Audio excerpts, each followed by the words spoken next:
This government meeting is brought to you by Eastworks and our local cable subscribers.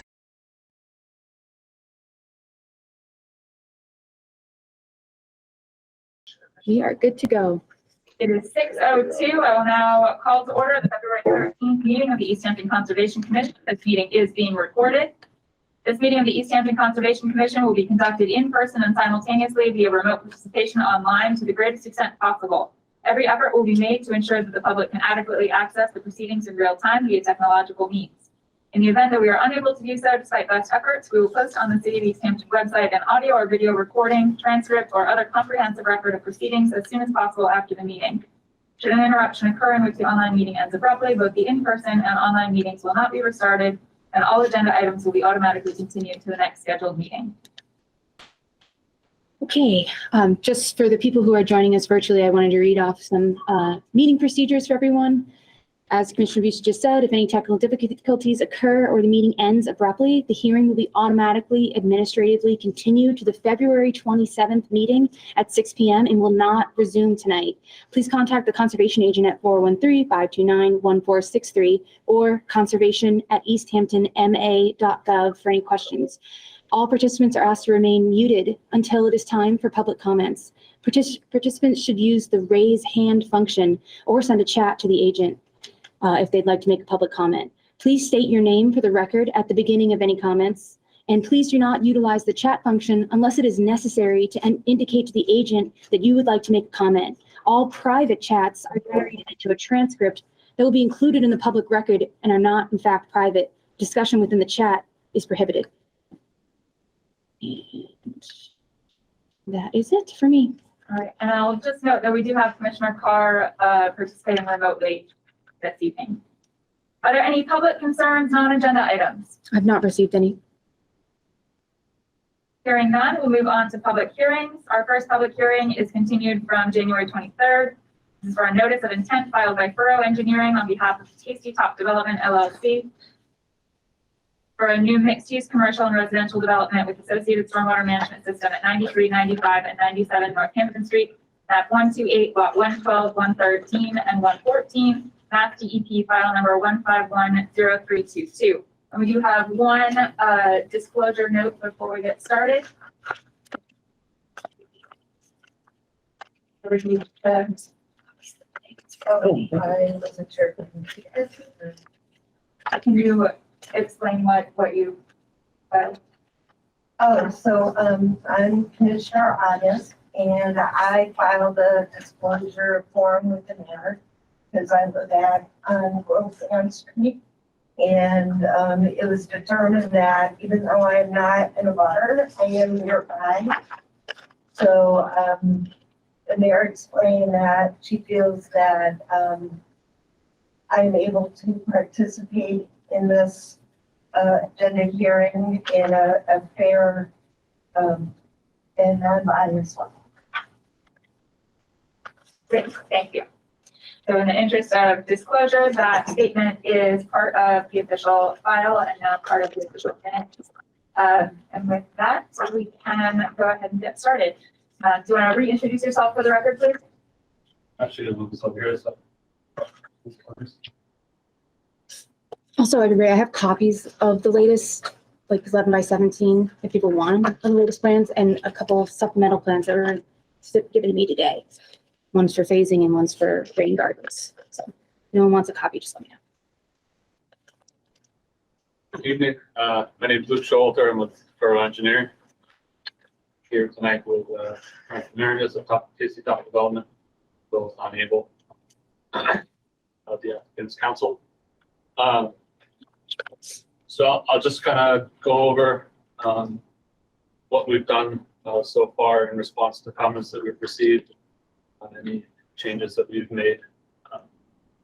We've submitted a revised plan set along with several response letters to comments we've received, including from the Commission, Mass DEP, and from one Bob Parent.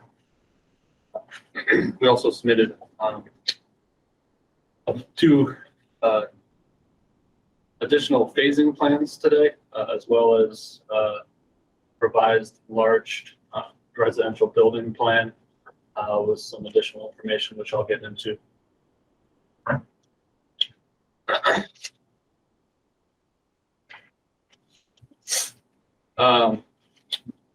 So first off, we were able to reduce the parking significantly, which increased the green space throughout the site. This allowed us to move a couple of the residential buildings 15 to 20 feet further away from the steep slopes on either side of the east portion. For these two buildings specifically, came further in, but we reduced the parking in this area. But we did reduce the parking throughout the site in several locations, especially the islands in the middle of these parking areas. We turned into green space, but we also preserved that space as a nice green space going through the site, but also potential future parking, just in case it's needed. If it's not needed, it will remain green space. Luke, I'm sorry, can I interrupt you for just a second? Are the changes you're describing reflected in the updated plan hard copies that we have, or are these changes since the set? They're reflected in the updated hard Okay. copies that you Thank guys have. Yeah. We did submit a couple plans today. Nothing changed about the site, with the exception of we added some rain gardens, which I'll get into a little bit. But we also submitted expanded phasing plans just for more clarity and more detail. Some grading on site was revised, just so that no swales were directing any water towards steep slopes. The stormwater report was revised. The calculations now use the NOAA, the NOAA Atlas 14 precipitation rates, not the TP40.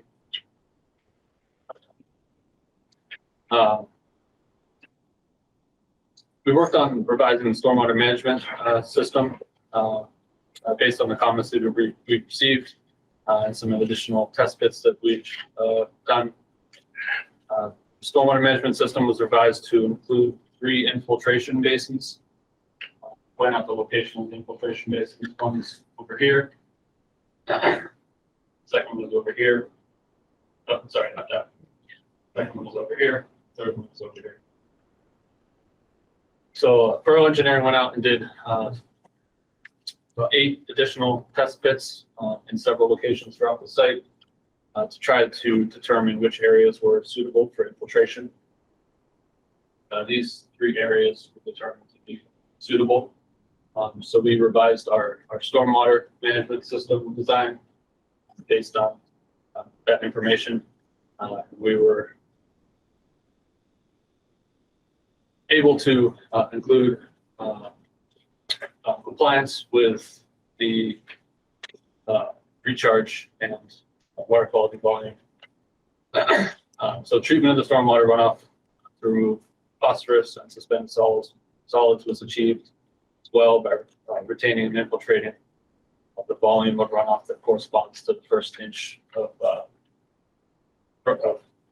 stormwater post-development and impervious surface areas.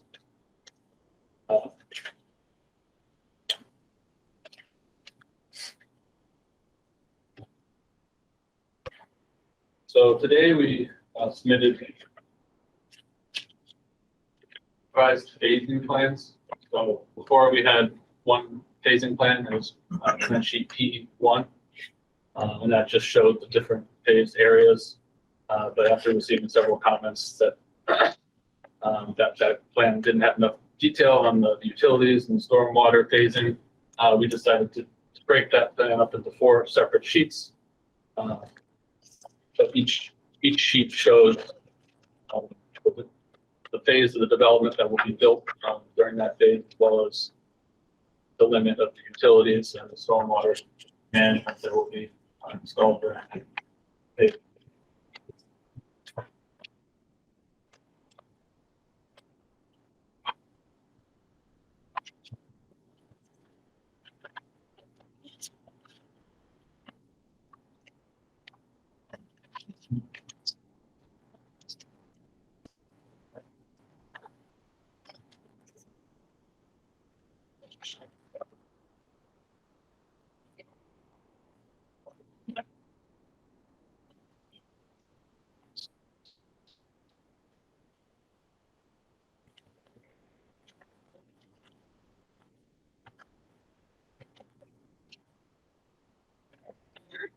So starting with phase one, will include the Roots Learning Center, Roots Gymnastics Center, the central road that goes through the site up to this point, connecting the western portion of the site to the eastern portion of the site. It will include the sanitary sewer connection to the Easthampton receptor line. It will also include two of the detention basins, as well as their outlets, and also the typical utilities, which will be capped in areas that be future developed.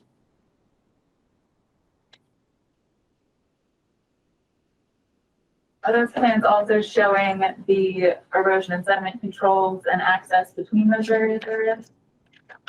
Yeah, so the erosion and sedimentation control plans that were submitted, I believe it's sheet series C7. All those erosion control plans are what will be installed for the duration of the phases, because it is broken into phases. These plans include additional temporary erosion and control plans that are outside of that phase shown on those plans. So for instance, where the sanitary sewer line is connecting the interceptor line back there, we included additional erosion controls along the installation of that, which will happen during phase one, but it's outside of that scope showed in the erosion and sediment control plans.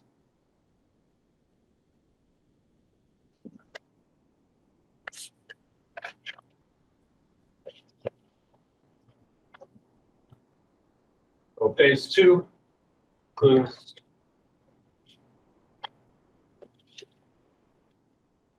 three of the residential apartment buildings, as well as two more detention and infiltration basins, as well as the roadway loop requested by the fire department to have turnaround access. Again, sanitary sewer and water line will be extended into this area.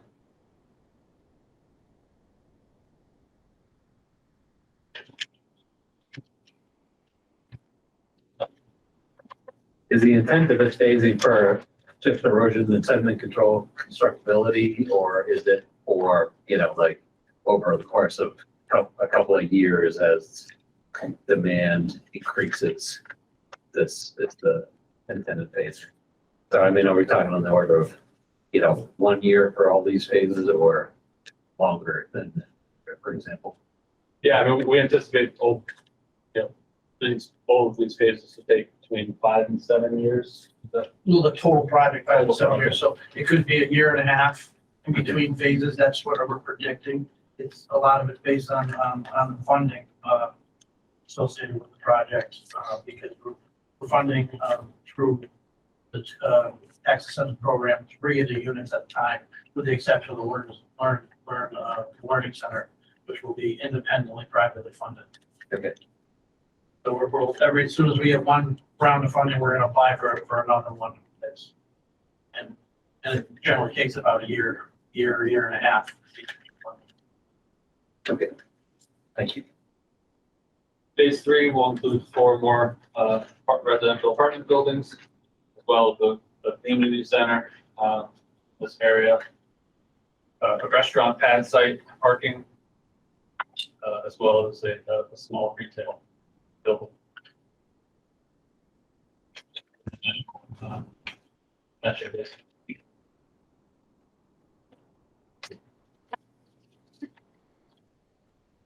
Just to pause for a second, I have a question from Commissioner Carr. She wanted clarification. She said, did she hear correctly that each phase would be 5 to 7 years? And it sounds like that is not correct. The whole project could take 5 to 7 years by your projections. Each phase would be 1 to 1.5 years in between each, depending on funding. Is that correct?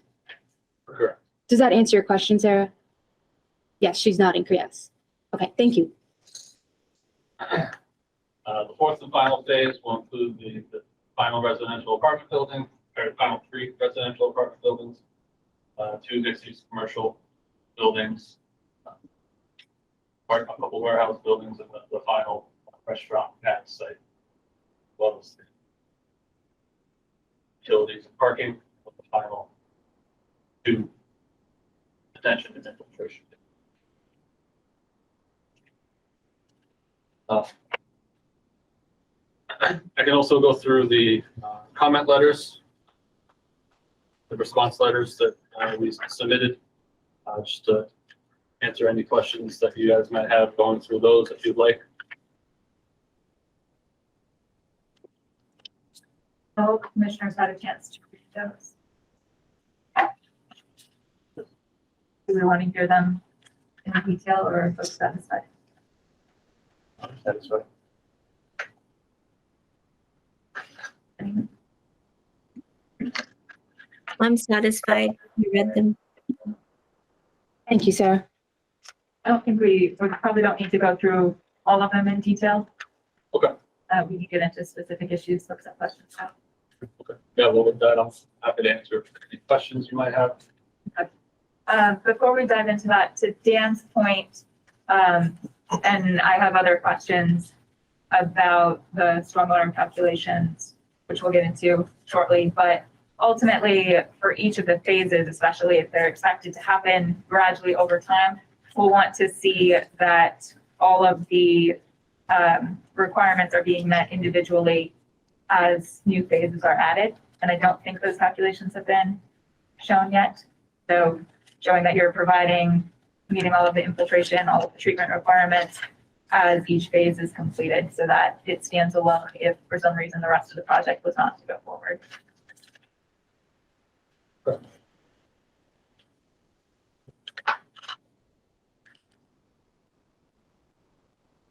So getting into the calculations, I still have concerns that you are overestimating the pre-development runoff. And in particular, looking at your hydrocloud analysis, there are no row crops currently on the site. I'm not aware of there having been any in recent years. It's been, I believe, hay fields and or fallow in those areas, which would have a significantly lower curve number. And likewise, I think that the assessment of grass cover is probably not accurate.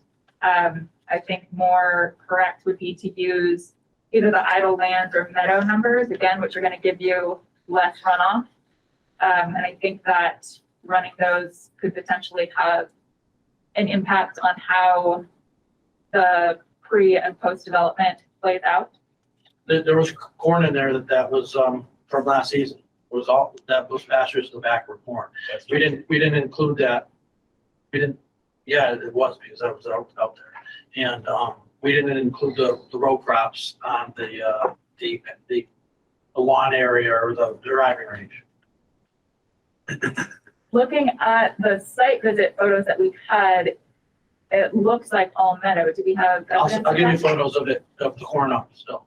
It was from this past season in the spring. Just planted from the year before. They didn't plow all of it down. I do 4 rows of corn. There were stocks through the whole field. Northern edge of the property. It's- We're not ready for public comment yet. Sorry. Yes, do others have recollections from the site visit? I can pull up the pictures from the times that I've been there. I wouldn't, I want to see them before I would say one way or the other, but I can do that now if you'd like, but. I don't think we need to do it now necessarily, but let's We'll send you the pictures. confirm. Thank you. Yeah, and we can look at aerials as well. When I was looking at aerials, I didn't see any evidence of row crops. So that's the first concern, is that I believe we're overestimating the redevelopment conditions. The basin locations, you said that you'd moved them back, but they're still not meeting the setback that's outlined, particularly for the infiltration basins of 50 feet from steep slopes. The slopes in this area range mostly from 20 to upwards of 50%. And knowing the erodibility of the soils in Easthampton, That's a particular concern. And again, knowing that these are immediately upgradient of resource areas, we need to make sure that they're in full compliance with the Mass Stormwater Handbook.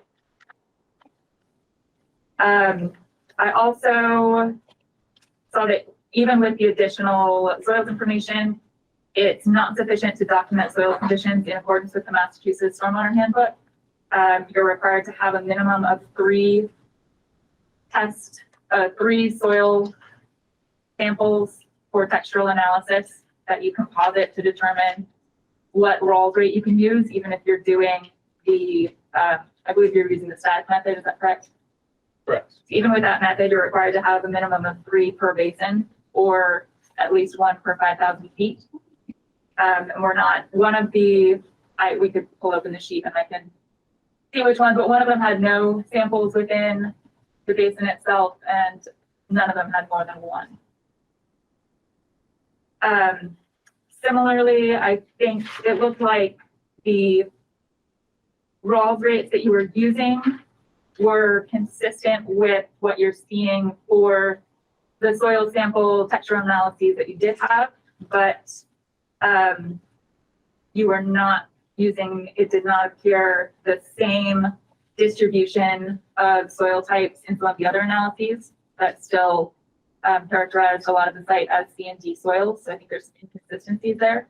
So again, I think revisiting the requirements for detailed analysis of the soil types across the site is in order. And that would be per the Stormwater Handbook, Volume 3, in particular, the section on documenting compliance and soil evaluation requirements. For Stormwater Standard 6, which deals with critical areas, you've indicated that there are no critical areas and it does not apply. However, under the Stormwater Handbook, critical areas includes cold water fisheries. And right in your quoted text, it says the discharge is near a critical area if there is a strong likelihood of significant impact occurring to said area, taking into account site-specific factors. Given the steep slopes here, I think it's not at all a stretch to think that there is the potential for impact from this site into the critical areas at the base, even though you're not, in most cases, working directly in those areas. So that does need to be addressed. And that has implications for increased pre-treatment requirements. On that note, you're using a 25% pre-treatment credit for your some catch basins, but that does not, you're not able to take that full credit if they're not in an offline configuration.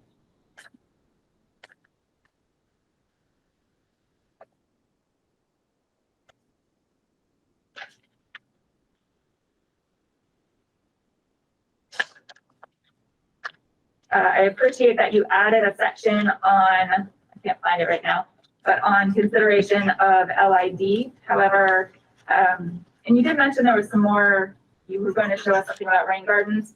But I thought that the demonstration that you'd considered and looked at those options was not adequate from what was shared in this version of the report. Is there more that you can add to that? Yeah, sorry, I meant to share that with you guys.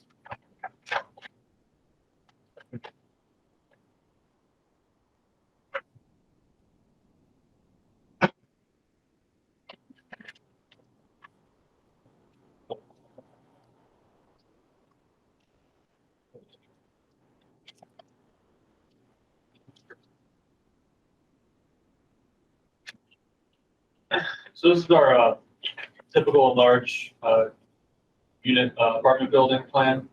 So this will be typical to all of the apartment buildings.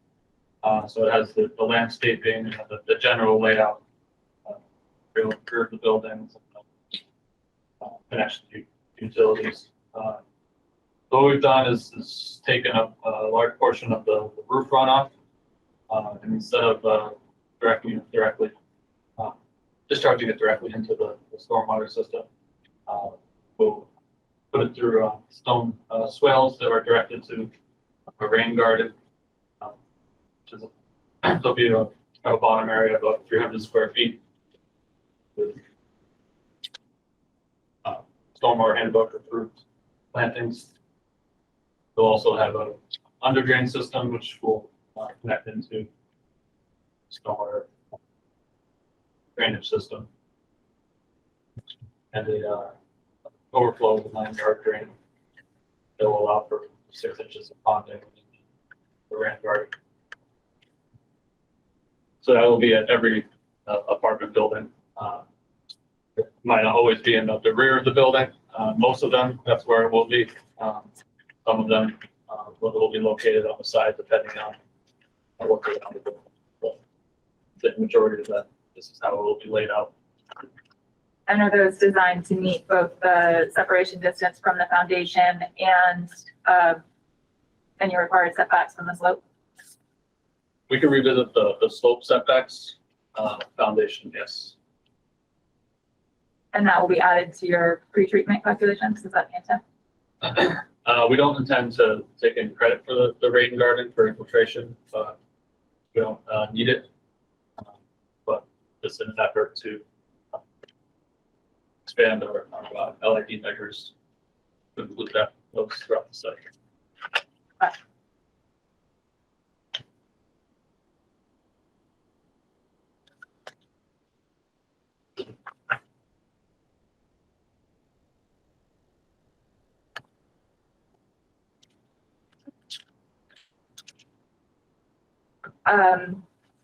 Another comment on the basins, I don't think we had clear indications of the groundwater elevations for each basin to know if you had the separation that's required of 2 feet to seasonal high groundwater. So that needed to be added along with the additional soils information. And that was everything on that topic. I was looking and it did seem like groundwater was kind of high in some of the test pits that were near stormwater basins. Mhm. I think that's a comment from one of the residents too that came in. Yeah, I did have that concern looking at the data that was presented, but it wasn't, we didn't always have, I don't think there were spot elevations necessarily for the bottoms of the basins. Again, we didn't have the groundwater elevations, so it was hard to make that assessment. The detention basins themselves are Frank Camarnis Tasty Top development. The detention basins, there are some of them that do go into the groundwater. The infiltration basins are all 2 feet above the groundwater at the bottom. So we did see that. We'll have to account for some seepage into those basins. Into the detention basins, not the infiltration basins. Infiltration basins are all 2 foot separation. We'd like to see that clearly documented, because it wasn't, trying to kind of piece together the information that we had, it wasn't clear. I also, I'm trying to remember if you had documentation of drainage within 72 hours, to make sure that we aren't going to have standing water that's not intended. I don't remember seeing that. It should have been in the appendix of the, I can't remember which appendix of the stormwater management report. I can double check, but I know calculations were performed. Okay, if you could let us know where to find that, that would be helpful. Sure. Other comments on any of the drainage basin pieces or any of the stormwater system? I mean, there are two recharge basins, but then if they're basins that are receiving groundwater, they could be counteracting the impact of those recharge basins by moving groundwater and discharging as surface water. So I guess we want to understand like how much water will be infiltrating into those and how much will be discharged. It looks like the low flow or the outlet of the basins is controlled by a very steep, sharp notch, like 45-degree V notch. And so I guess just making sure that point at the bottom of that notch is maintained properly. That would be it wouldn't take many leaves to cause water to start pounding to a higher level than intended. That struck me as something of interest. And I was looking at the detail for the level spreaders, For example, I think basin F3 has a 21-inch pipe coming out of the outlet structure. And then it hits that level spreader, which I think is like just a 12-inch perforated pipe going horizontally. So I don't know if the intent is to have a different design for that particular level spreader. Or what, but there seems to be a capacity mismatch there anyway. Which basin was that? I'm sorry. F3, yeah. Thank you. Yeah, we'll definitely look into that. It may have just been Yeah, that'll be up. No, it was a larger. updated. Okay. But and I echo the comment on the basin being, meeting that 50-foot setback from steep slopes, just because we have, soils in a lot of different parts of town are quite erodible. And back in 2007 or 8, or whenever we first looked at this site, that was a comment from the peer reviewer at that time. Was I think one of the like erosional features on the landscape that advanced like a significant distance in between when the survey was done, and I forget whatever it was, 2004, and then a couple of years later when we were looking at the second trees down and everything like that, just because that erosion was advancing. So changing the drainage pattern through this project could lead to different slope impacts if it's not carefully done. So I feel very strongly about that separation. And on the latest plans, I measured roughly 0 setback on several of the basins. I think the largest one you have is at F3 because it's separated from the slope by the road, but that only amounts to maybe 25 or 30 feet. And on F4, we don't have any of the topo on the next parcel over, so you actually can't even see how it interacts with the slope, which makes it difficult to judge what's going on there. You're referring to just infiltration basin, not a detention basin, correct? I forget which ones are which. There's no setback with slopes from the detention basin. It's just an infiltration basin. The only one in question is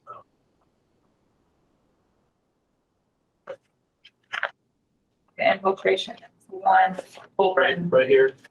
And then this one, we were planning on putting an impervious barrier on the berm itself. So you're wondering with that secret. I'm not familiar with that being an approved variation on the requirements of the Mass Stormwater Handbook. I mean, these setbacks are suggestions, they're not requirements.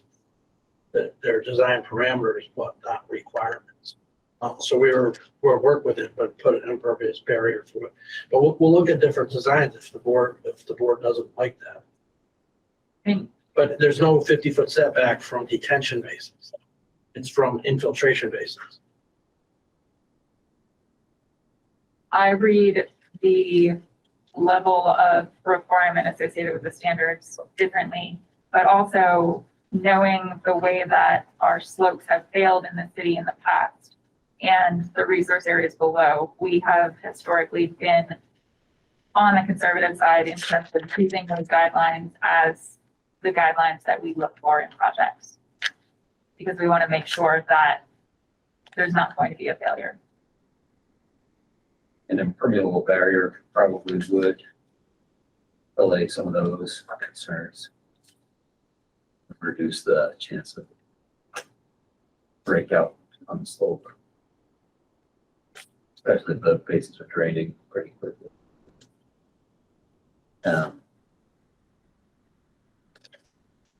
But yeah, I haven't looked at the stormwater handbook recently enough to look at. We'll double check, but Brian and I both looked at it, and there is a 50-foot setback for the infiltration basin, but not detention, because the water's not, they're all draining completely out within 72 hours. So it's not sitting in there providing an area for it to blow out. And then this one area, it's on the drawing that we have that impervious barrier. It's on, it got on, right? It was submitted as a response. As a response, yeah. Comment, yeah. But we'll update that, and we'll look for some other options too in the meantime. It's a great point.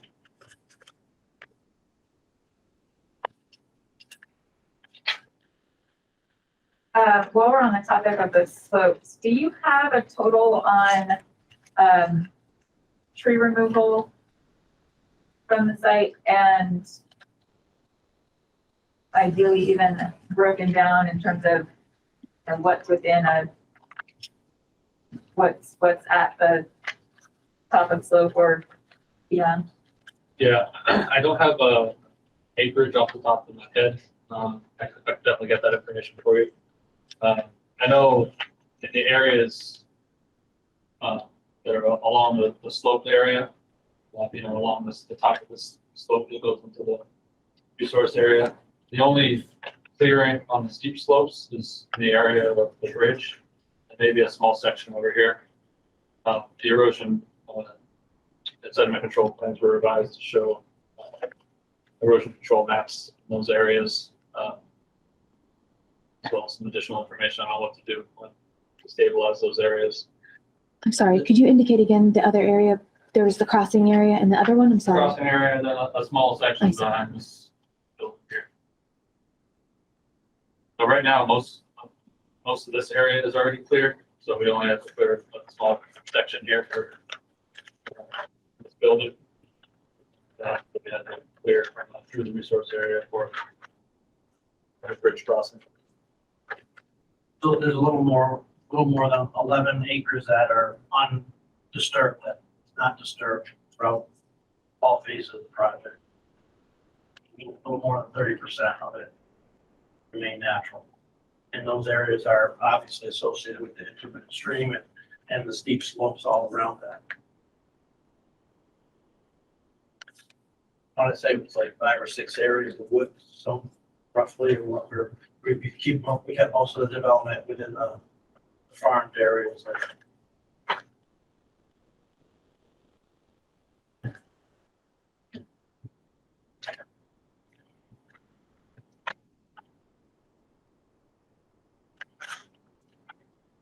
You can see it a little clearer on this. So we have a little bit of wood clearing here. This is pretty much all within the driving range. And then these buildings right here are all within the pasture, with the exception of these right here. And then this parking is, so we got this area right here and some area right here.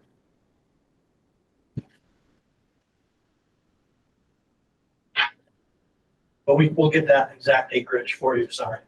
That'd be great. This project is going through NEPA review at some point. It will be, yes. Do you know when that will be happening? We're gonna start it as soon as planning and conservation.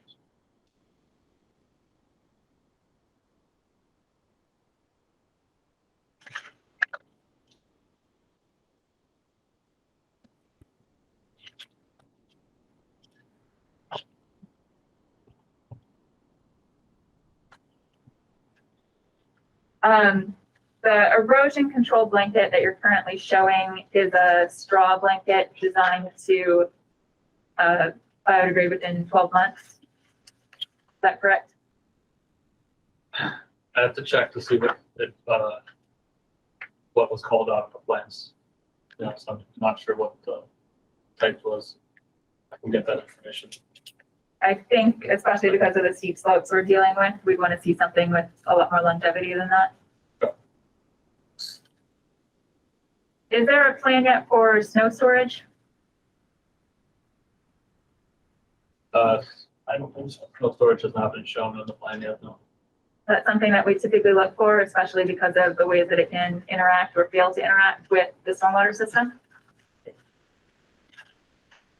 On the same housekeeping issues, the dumpster pads are all called out. I didn't see any indication in the management plan, good housekeeping, or on the plan detail of stormwater management for that for pollution prevention. It looks like several of those are on the outside of the property, sort of at the top of the slopes. That's something that The dumpster pads, they'll all be pitched to the pavement, go through the stormwater treatment system. We can add some spot grades on them to just show that. or update the detail would be fine. Okay, That actually reminded me, there's the green space, future on-demand parking spaces shown in a couple spots. Are those intended, like, people would just park in the grass if needed, or would those be paved in the future if parking ends up being short? In the future, they would be paved. Obviously, we'd have to come back and have that all permitted. We're hoping not to not have to do that, but we just wanted to reserve the space just in case. Because we've had issues with parking on other jobs. More parking, want to have provisions for that. Is that accounted for in stormwater system? It is, yeah.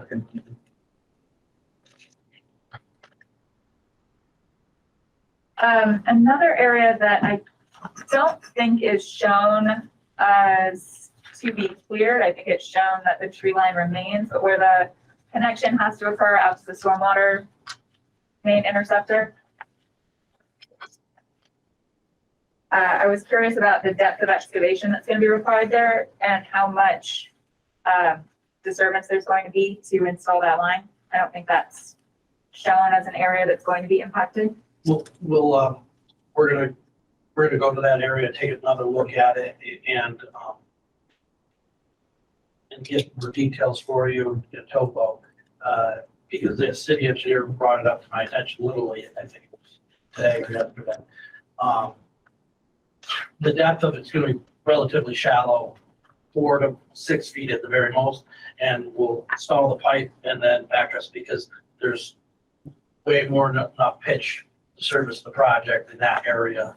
And because we're so much higher than that intersection. But there's no need to have a deep cut there. And it's not real pitchy in that area.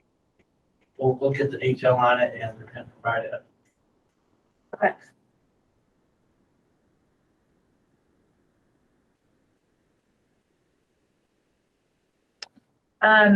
The emergency overflows for the basins that would spill out onto the steep slopes.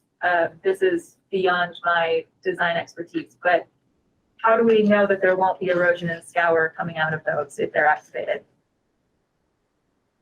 It's gonna be over 100-year storm event. There's gonna be a whole lot of issues everywhere if that's the case. They're not intended to be activated. Only something over 100-year storm that might utilize. I understand that, but with the increasing frequency of large storm events, and again, the proximity of these basins being perched over our resource area, it's something that, if that fails, that becomes a major violation that isn't on your plate, and none of us want to go there. So I think it's something that needs to be considered in your design. Or an issue that nobody knows about and, just becomes a thing for, indefinitely until somebody notices.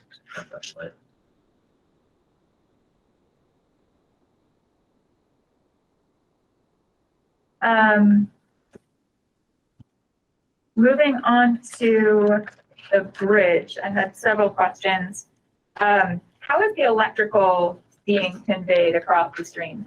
It's underground electrical throughout the rest of the site. Will it be buried under the channel? It's gonna be between the pavement and the concrete deck. There's gonna be a couple feet of sand, bedding sand for the utilities on top of the. It'll between the pavement follow and that the top same of the channel where the structure. water pipe is shown? Yeah. Okay.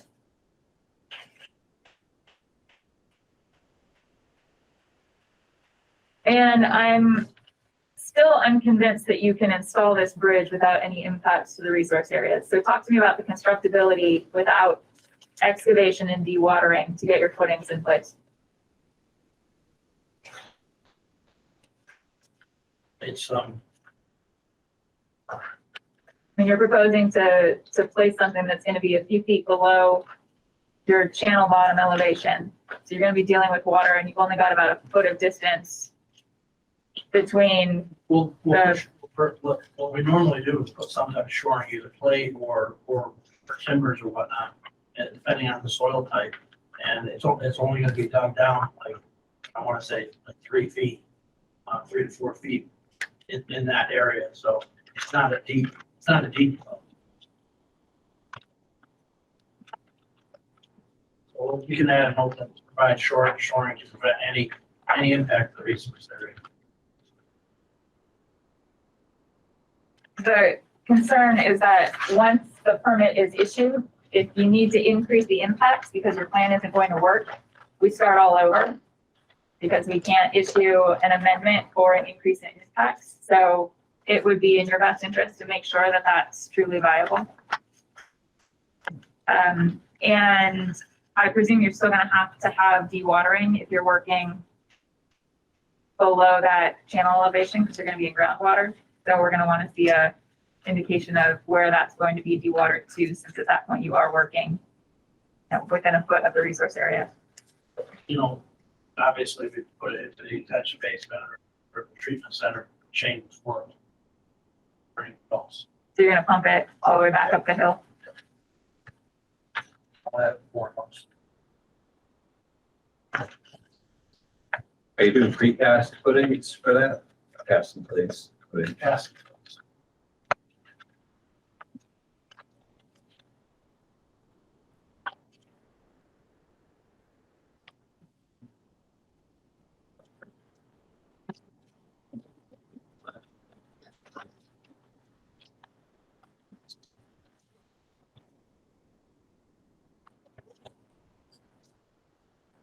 I have some questions on the bridge. Yeah, go ahead.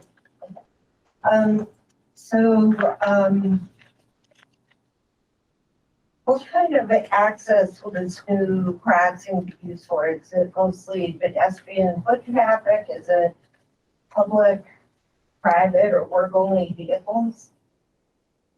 Sorry, can you repeat the question? I had trouble hearing you. So the new proposed crossing. Yeah. Is it for, one area for pedestrians, or is it all, one area for public traffic, private traffic, work access vehicles? Yeah, I mean, the bridge access is so that the development of the eastern portion can be accessed by the residents of the apartments.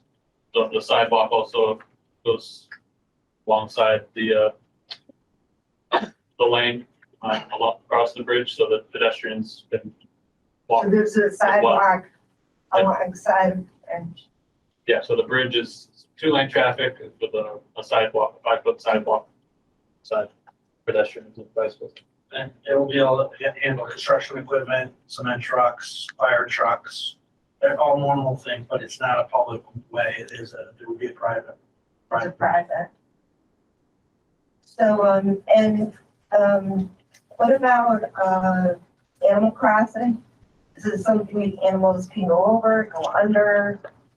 Is there enough room for any of the wildlife? Or is Yeah, it like- the area under the bridge is definitely designed for wildlife crossing. Yes. Yeah, it's a 19-foot. So Dan, the chief GCA's for the project. It meets the optimal stream crossing standards. And when you meet any of the standards, it's assumed that wildlife can move through the open. So what they did was actually greater than what's required. So it's a bigger opening, so wildlife shouldn't have any trouble. Larger wildlife like the deer and. Yeah, they should, but let's all be practical here. A deer aren't gonna go through a tunnel if they don't have to. They're gonna go up and over the bank, or they'll cross over the bridge at night when they're usually more active. But it is large enough, according to the standards, to allow most wildlife to pass. And do we have the plan yet for what the bridge is going to, proposed bridge will look like? Yeah, it's the B series plans. Should be two plans, B1, B2. I can put that on the screen here. Oh, okay. I had one other question about that. Would you be seeking an easement in the area for a trail or like the path that connects Northampton Street to Pleasant Street? From an easement from where to where, I'm sorry? From Northampton Street to Pleasant Street, or a bike path or a trail. Deb, is there a connection between the question and wetland protection and outdoor stormwater? I believe, I heard someone ask during the meeting about a possible trail being put through, and it would have to go over to Mannequin. So that is why I'm there.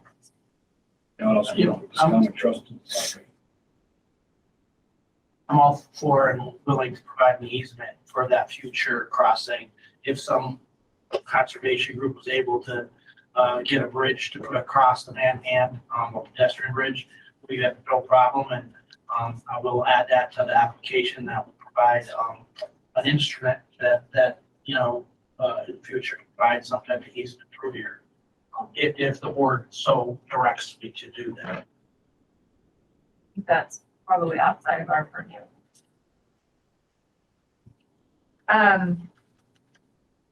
The cross-sectional areas that you have on B1 for the intermittent stream channel indicate the resource area at 16 feet plus or minus, but then your bridge sheet on the next page, everything is designed around 15 feet. Is there a reason for that discrepancy? I believe where he put the exact tag is exactly the dimension. There's two of them. He's got the exact dimension of where that is. Right, this one is a little bit bigger. When we took the cross-section area that we were out here in the field, and so that's where these actually are. See how that widens out right here? And then it's narrower over here. So that dimension right there coincides exactly with this. And then this one here coincides exactly with this one. So it should be a little less, that's 16 feet, 16 feet. If you were to bring that in here, I think it's 15 feet right here in the area of the actual bridge abutment.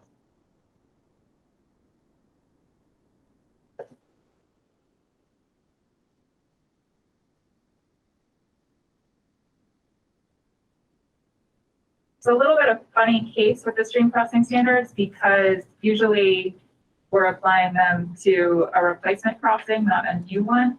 But you would typically look not just at the exact location of your crossing, but the bank pole width as a whole when you're determining what the appropriate size is. It seems a little odd that you err on the size of smaller when you have the two cross sections that you showed are larger than what you designed for.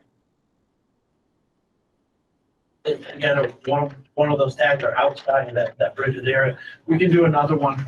We'll go out there and do another one with inside the next side of the bridge where it's 15. Was there a bank pole width indicated in your field report, Dan? For the stream? Delineation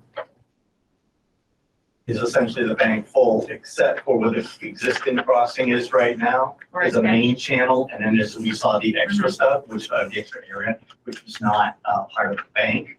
But everything downstream of that, like where their bridges here and downstream, I think the delineation is the bank full. But we did an actual cross sections, tape measures, measure and everything.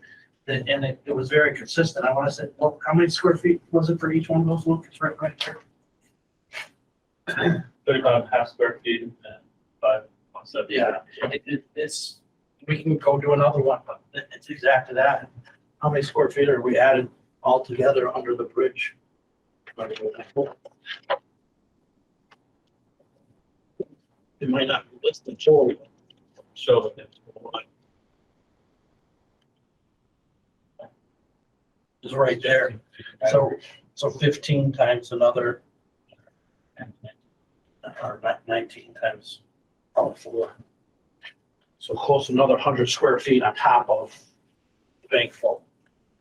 I'm less concerned with the cross-sectional area and making sure that you're meeting the 1.2 times bank full criteria. The calculations are. Your openness ratio was plenty in excess, as you already said. The R meeting. Well, you're showing cross sections of 16, and 16 times 1.2 is more than 19. So technically, you're not. 1.2. I'll have to go look at that requirement. I didn't see it, read it that way for sure. Yeah, the 1.2 times bank full is, the idea is that you're capturing the full banks of the stream and allowing that terrestrial passage. I interpret that as the area, not the width. No, there's the width, and then there's the openness ratio, which takes into account the cross-sectional area and the length.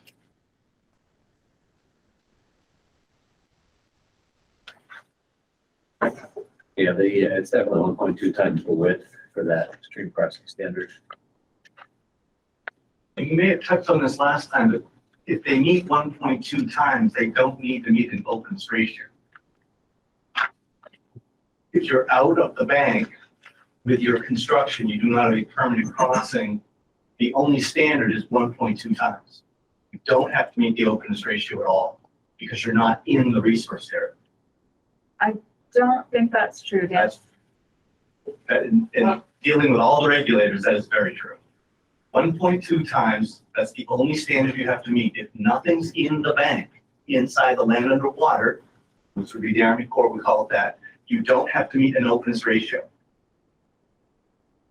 The openness ratio is for structures that are placed in the resource area, below the ordinary high or within the bank resource area. Those have to meet the full openness ratio, not when you stay outside of the bank. The phrase we use is out is out, and the DEP has accepted that dozens of times. Out is out. You should double check, make sure you're comfortable with that, but that's the way it's been applied. I would say that a 1.2 times bank full structure that was, not tall enough to allow light through would not meet the intent of the stream crossing standards. I'll have to double check whether it's actually written that way, but that certainly would not meet the intent. There's no intent. The intent is if you put the structure in the stream, then you need to meet the openness ratio. If you don't put the structure in, there's no openness ratio to meet. The only thing is 1.2 times. Stay out of the bank, out of the resource area, and the other performance standards for stream crossings do not apply. We can check that. Oh, yeah. There is Yeah. certainly an intent to the stream crossing standards. But there's no intent. The law says do it a certain way. We don't apply intent. Yeah, let me take a look at it Yeah. and. Yeah, I want you to be comfortable with it, but I'm saying that's been my experience since the stream crossing standard came out in 2000. Well, let's look at it, because if there's an issue with it here, that 1.2 might either have to make wider, or maybe we have to make it narrower and have an impact. I thought of an and in all circumstances I'm too. fairly certain that it But is. I got some reading to do, I guess.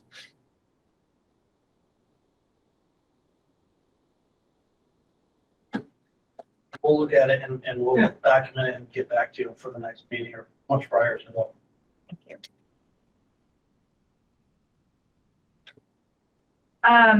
There was a reference, I think in one of the comment letters, to underground infiltration trenches.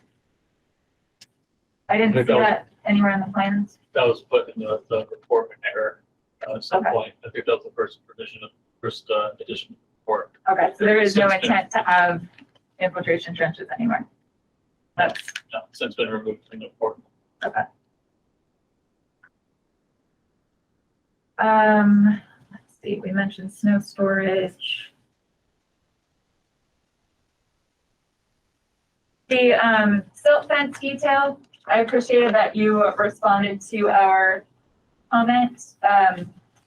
What we had intended and what we've seen before is to put a straw bale against the fence and put it on the up gradient side so that it's catching material before it hits the fence to protect the fence and make it more durable and lasting.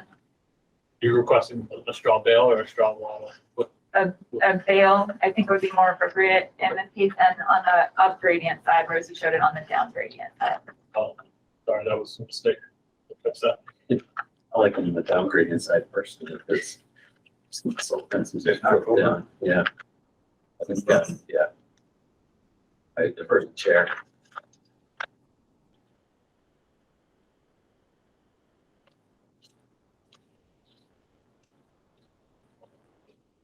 So I guess I just asked Julie a question. Do you think that our review of this is like sufficient, or do you think we are, like, because I started going through, I ran out of time, I looked at a couple of different areas. And just the sheer volume of the information here is pretty significant, and I'm wondering if we thought we would want a peer review of this at some point, and if that is where your head is too, because I started looking, I got pretty far through, couldn't get comfortable with everything just because of the sheer, like, size of the project, number of things to look at. Yeah, I agree. I think it is appropriate. We've been, kind of wanting to let the design settle a little bit before we put you through that, because if there's changes and, we don't want to have you pay for a peer review multiple times. But yes, ultimately, I think that would be consistent with what we've typically done on projects of this size, and most appropriate. I don't know, Kathy, you could go ahead and start putting an RFP together, I can do that. but I Yeah. don't think we're quite ready to put it out yet. Yeah, I'll get a draft ready and just make sure it's approaching what you guys want, but you can make you'll need to make a final decision at a meeting when you guys are ready to have me issue that request for proposals. And then I have a list of consultant firms that I'll send that to, as many as I can, and hopefully get at least 3 back if we can to choose from. And I will share that with the applicant, any responses that I do get. That's down the line, obviously, but that would be the process. Okay. Have you had a response from NHS yet? NHS, Natural Heritage? Yes. Yeah. Do we have a copy of that? I can confirm that we received their letter in which they determined that it would not result in a take. I can pull it up if you'd like to see it. If you could just yes. forward it around Sure, I can do that. after, that'd be fine. Yeah. One thing that we'll need for a stormwater permit at some point is the value of the stormwater improvements for a bond amount too. And sometimes our city engineer has done that, but there's maybe a lot to this. That'd be a lot. I have to ask you, Dan Murphy. So I guess if you had a number that we could at least react We'll to. put one together for each phase, Okay. and then we can get compliant with the first one and then second. Okay. And that's, Kathy, that's something we should include in the peer review as well.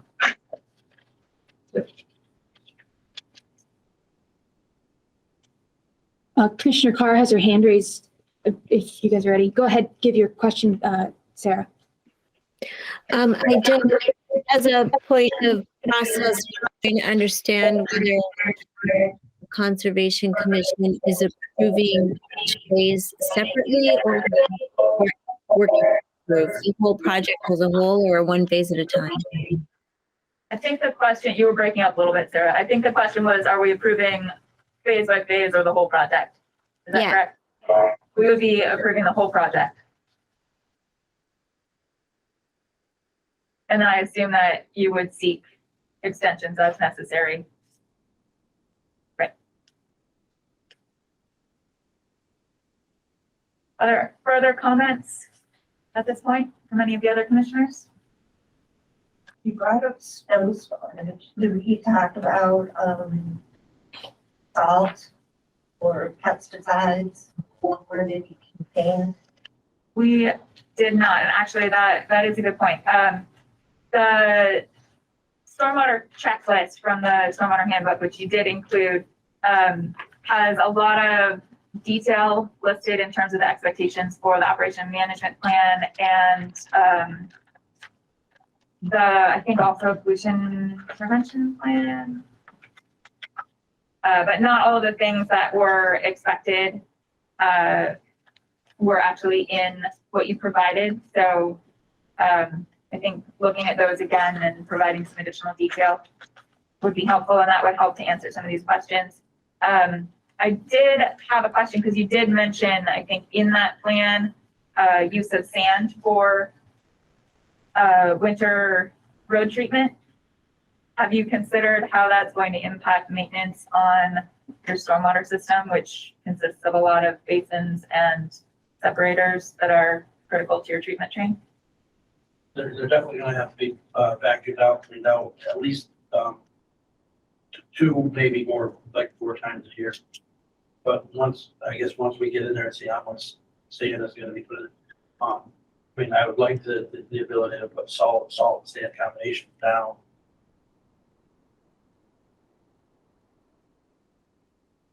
I don't know if the board here limits us from using salt. I don't think we've addressed that in the past. That would be more, I think the That only wouldn't time, even be on I guess the board, maybe it's I've not kind of city like a road. rubber band effect with some of my other projects, because most of my other projects, locally have been in the, watershed overlay district. This is, Rock Farms Aquifer, this is not. So maybe that's where I'm coming from. But so we'll revise it to have a salt and sand combination.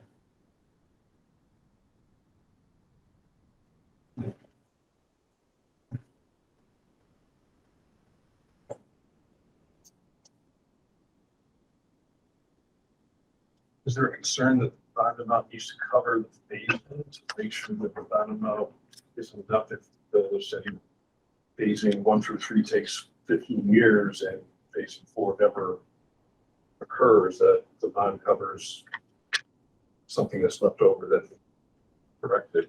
I think that's a good question for the city, Cassie, if you could look into that. I thought I'd have a note that I just took that you were planning to create the bond amount for each phase.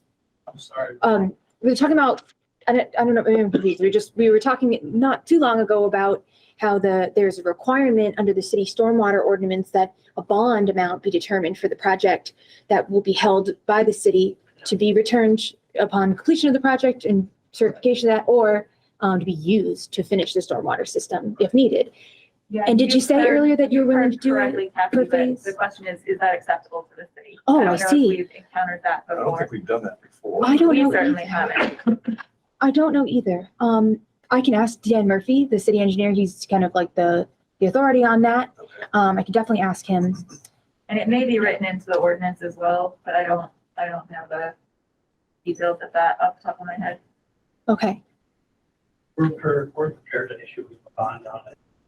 For the entire system. Well, I'd like to do it per phase, and then I could get one bond released and then get another bond in there, so it's not. Right, understood. That's what we need to look into, because I don't know if there's any specific requirement or precedent around that. So we have not encountered it before. Yeah, I'll ask him. I know what I was gonna ask. On the O&M plan, it also indicates that, I think that TC Top Development LLC remains the responsible party in perpetuity for that maintenance. Is that the intent? Is that TC Top Development maintains full ownership and management over this property in its entirety? We are, and we'll have a division inside of Tasty Top that either doing in-house or subbing it out to other contractors. But Tasty Top will be, owners of like the common areas and a percent owner of the apartment buildings until some later date of 15 years after completion will be 100% owner. So it's a funny transition, but we will always be involved because the tax incentive program, the actual investors or tax beneficiaries are actually owners of 99% of it. But we will be consistently involved forever. Because the apartment buildings, the main roadway coming in now will all be common space, and the maintenance associated will be common, and then it will be charged to say that restaurant doesn't have access to the front through Route 10, got to go through that common road. So there'll always be a common entity, an association, and that would be Tasty Top Development. Okay. That association. Often we see that with developments, the management gets handed off to a homeowners association or something like that didn't exist at the time of the planned development, and the maintenance just doesn't get done as expected. So Yeah, It's not, there will be no homeowners association, and we'll be taking care of the end of all maintenance. Okay. These won't be, these are strictly affordable housing and not ownership. Other questions from the commission? I had some questions about site planting. So you don't have any quantities, you know when or how many you're going to be planting or how much? The large residential building plant has the quantities for each building. So You put it in that way, because that's I'm, if you multiply it by 10 for the 10 separate buildings. There should be a planting list for the rest of the site. if I just look where the site plan forms is, there's no quantities.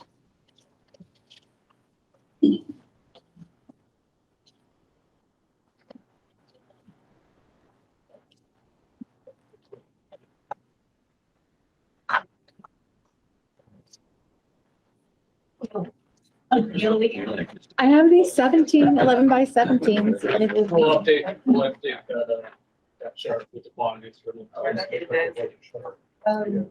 You're correct. Sheets. There's no quantities listed, but they're depicted there. We'll update that. It's accurate. Also, under shrubs, it says size number 3. What does that indicate? It's a pot size. Okay. And then the Vienna green round juniper is not native. Is there a reason why you're using something that it isn't native? What was The juniper, the Vienna green round juniper. That's listed under shrubs. We can look at something different. I know we went through the DEP list of basic species. It's not on that. No, it's not invasive, but it isn't native. No. So I just wanted to know if there was a reason you chose that instead of going with native, because we prefer native when possible. We'll more than happily change it to a more of a native species. Sorry. Sarah, did you have a question?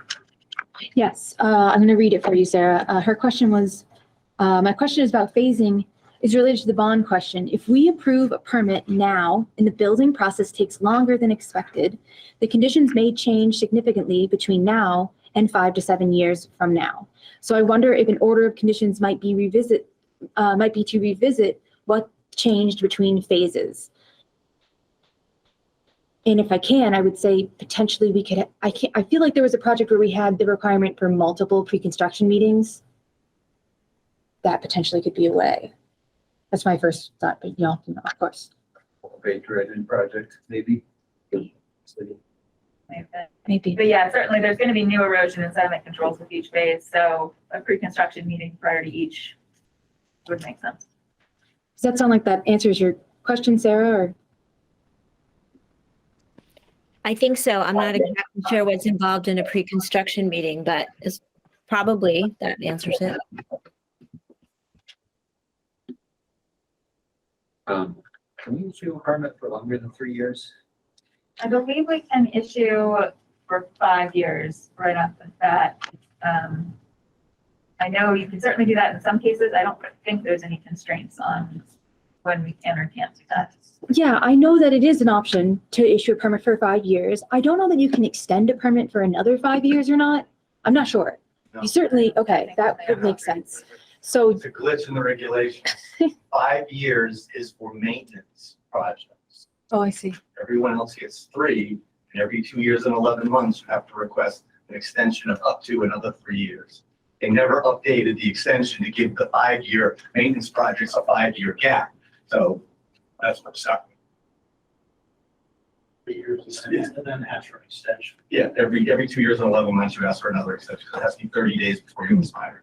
Mhm. The extension process is very simple. You just have to remember to do it. Yeah, we completely understand. I think it's a safer design to do it this way too. It just happens to work out that way. I mean, you don't want to go in and clear that amount of acreage and not stabilize it. It's trouble, it problems, it's harder to do. So having a phase like this, I think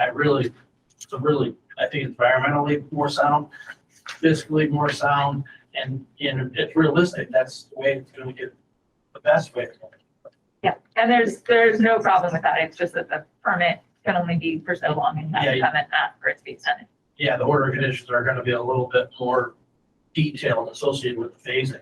That's why we created those extra plans to try to really, there was some really great comments from the engineers, yourselves, like, wait a second, what's in what phase? And that's why we went that extra mile to create those 4 sheets.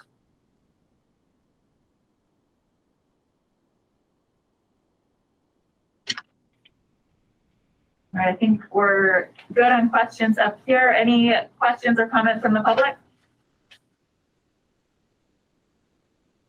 Yeah, if anybody wants to make a comment, you can raise your hand. That'd be great, so everyone can hear you. Please reintroduce yourself for the record. Oh, I just raised our hand, sorry. Sam Nelson, 25 Hound Ave. I just had a question for the board. So at the last meeting, there was a remediation order for a couple of sites, one was the bridge crossing that they had made. What was the status of that? Were they not? They don't have to remediate that, remove the bridge That is on our agenda, coming up under enforcement actions. after this? Yes. So we'll need to close this hearing and then we can, Understood. Yeah. In regards to the drainage into the so-titled intermittent creek, which is actually a full-flowing creek year-round in August or April.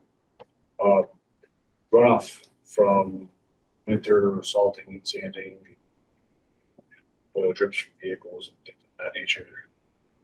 It's going to directly impact the wildlife in that creek, which there are dace minnows, frogs, salamanders, you name it, which all also then run off into Manhattan, which, we went through a huge project not so long ago, putting in a fish ladder bridge for migrating fish, like eels, salmon, we're trying to get reintroduced to the river and spawning in the river, things of that nature. I mean, just such and say that would directly impact that. That was a pretty big project and down to engineers. That kind of runoff into that creek and then down into the Manhattan watershed seems pretty significant. so a couple of things. I referenced earlier stormwater standard number 6, which deals with critical areas and has additional pretreatment requirements. That is exactly what that gets at, is requiring additional pretreatment before any stormwater is released into or towards those critical areas. So that's something that we'll be looking at. The stormwater design incorporates a number of, I believe, oil and grit separators, if I'm remembering that correctly.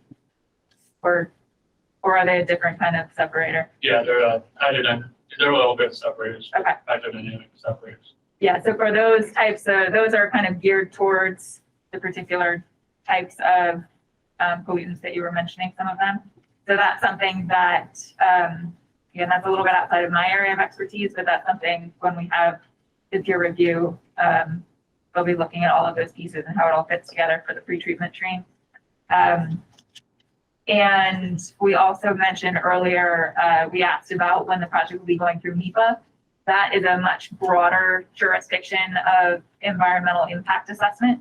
And I believe there's more than 10 acres of impervious proposed, correct?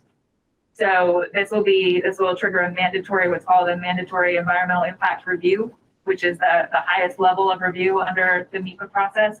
And that gets all of the different state agencies involved. So I think a lot of those concerns there'll be opportunity to discuss those and have all the agencies weighing in on those there as well. So we share your concern, and I think the pieces are in place to make sure that we're doing everything possible to make sure that those impacts aren't going to happen. And I'll just add, for the NEPA process, there is also opportunity for public comment, as I understand it. Definitely. So you could also make comments there as well for that review process. Can I have you bring up the map of the site? The one that shows like the proposed construction? Can you do a sky view and put it up in the board? satellite view, not just the, I understand. There is a tool called Mass Mapper that the state uses, which has aerial imagery, if that's appropriate. Okay. Sure. Yeah. Most concerned with the northwestern section of the site. Just bear with me while I do this quickly. Sorry, I tried to get a message to you earlier, but I know you're busy. I appreciate it. And please still submit anything I can. Yeah. For later. Okay, let me see here. 93.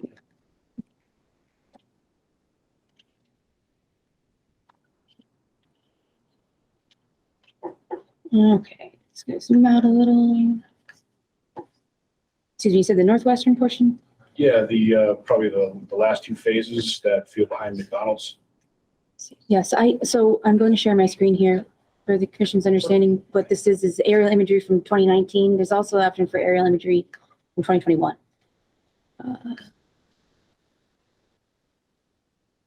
This has to do with the runoff assessment, I guess. How you guys were talking about it earlier. Just for a little orientation, McDonald's is here to the left, and then the Manhattan's to the right here. This portion right here, okay? That is the only spot that there was corn this past season. Actually, the past 2 seasons. This is all overgrown. This was planted with corn 4 years ago. It has not been farmed since. There was a strip of corn here. I still don't know how it got there because no one ever actually went out there. You can go out there, you can go to the McDonald's parking lot right now and look, and you can see the bottom of the stalks. They're right there. And you can look this way. There are no corn stalks. It's all overgrown. It's all vegetation. So when you were referring to that with, it's not really a hayfield anymore. It's more of that stuff you find in a typical wild meadow. Yeah. That's the only section that there's corn. That dark shaded area. I was wrong. It's more like 10 rows of corn. I still don't know how it got there, but that's the only place that there was corn. So with the assessment, it wasn't agricultural crops especially. So meeting's been so long, I'm having a hard time remembering the topic of that there was a runoff assessment that was done. It was accounted for. Right, it has to do with correct? calculating how much runoff coming off the site now before the project starts. Yeah, now it's just an overgrown meadow. And that reminds me actually that we still need to schedule a site visit that more of the commissioner can go to. So that's something that we can all kind of take a look at then as well. The other thing I wanted to respond to, there's perennial versus intermittent. I did check on stream stats, which is the method that the Wetlands Protection Act uses to define intermittent versus perennial streams. And although there is a lot of flow through that stream, and it's very flashy, stream stats indicate that it only has about a 0.3 square mile watershed draining to it. And you have to be at 0.5 to be considered perennial. So under the official definitions, it is not considered a perennial stream. Even though there's free flowing water year round. Yeah, right. You can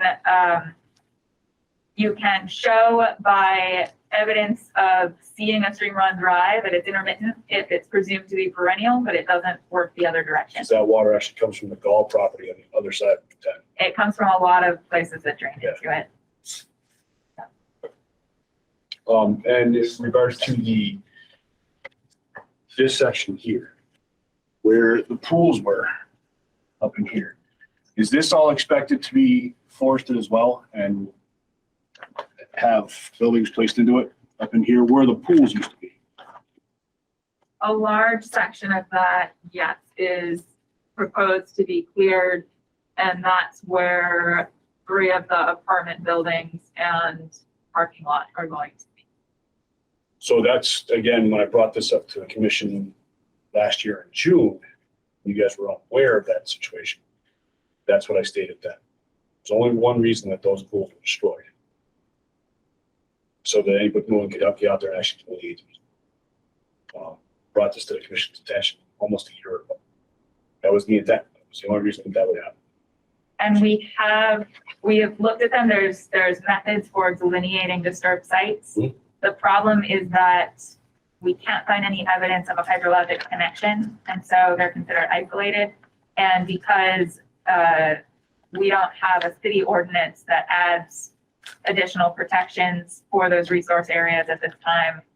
They're not covered under the Wetlands Protection Act. And so there's no jurisdiction over, So that's gonna happen anyway, and those sites aren't gonna be remediated.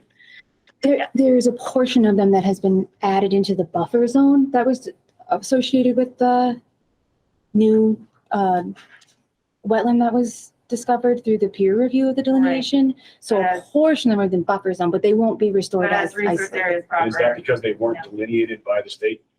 It's because they're not protected by the state. So they weren't previously protected. But if there was evidence that they were substantial enough, then shouldn't they have been? The Wetlands Protection Act at the state level does not protect isolated wetlands. We would have to have a city ordinance in place that had additional protections for those resource areas. Many cities do. We're working on getting that, but we don't currently have it. And so we don't have jurisdiction. Because that one pool here, as I had shown in previous meeting, this one right here, that's at least 170 feet from end to end. It wasn't small, it was quite substantial. Just completely ripped out, which was used up by all the wildlife in that area. And there were 4.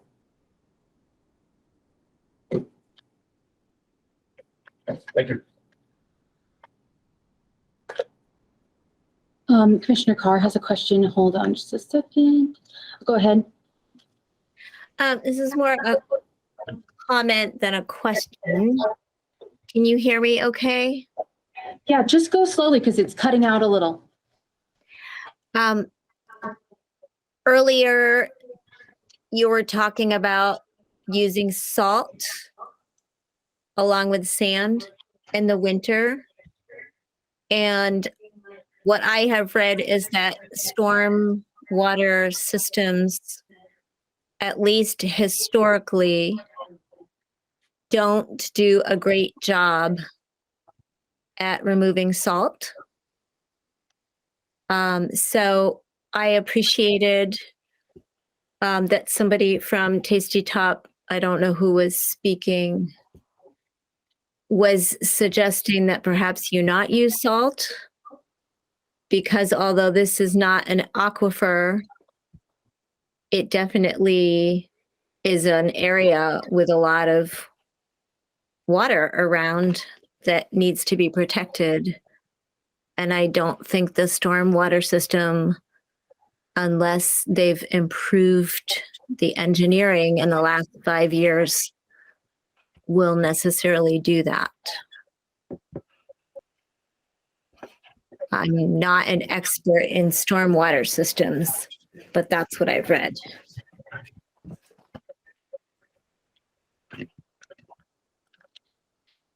Thanks, Sarah. That came through clear, if everyone understood. Okay, yeah, thank you. And maybe more, we don't mind direction on any, because we have other sites that we use straight sand in. I'm not comfortable with that, those sites. I think they're at times dangerous when there's ice and whatnot. But maybe if a condition was made, which I think is a fair compromise, that it's a 25 to 75% mix, 25% salt, 75% sand. That would be a good compromise, and versus filling up the structures or filling up, getting sand into the basins themselves, you constantly have to remove them. That would be a good compromise. Some places use 100% salt. Like the city, I watch and drive, they use 100% salt. But I think that's a safe for the people, the driving and walking. That's a safe compromise. 25%. That's just my opinion, I guess, and our experience. Yes, I don't think it's, I don't really know, but I don't even know that it's in our purview to put that in the order of conditions. I was just appreciating that you were thinking about it and wanted to vote in favor of not having salt. So whatever you do to lessen it sounds good to me. I do think it's a balance. I mean, there are impacts from salt, there are impacts from sediment. Our biggest concern with this stormwater management system is that once it's designed to meet all of the criteria and requirements, that it continues to function that way. And the maintenance is the biggest piece of that. And so making sure that we have a system that's going to function and isn't going to be so clogged up that it's, you know, failing to do its job is a big piece of the consideration as well. So I think there's some balance there. I don't know if there's, I don't think there's any particular guidance that I can think of on salt in the stormwater handbook. I don't remember. I don't think so. Yeah. Yeah. There are those additional pre-treatment requirements associated with the critical areas. I don't think it gets into this issue, but you might double check when you're looking into that. I don't think it mentions, I think it was more a solids treatment requirement. I don't think it had anything to do with salt or fluoride. Any other comments, questions? Good question. Was there any documentation about what proposed tree clearing is going to be? We asked tonight if they could quantify the acreage. It was not documented anywhere yet.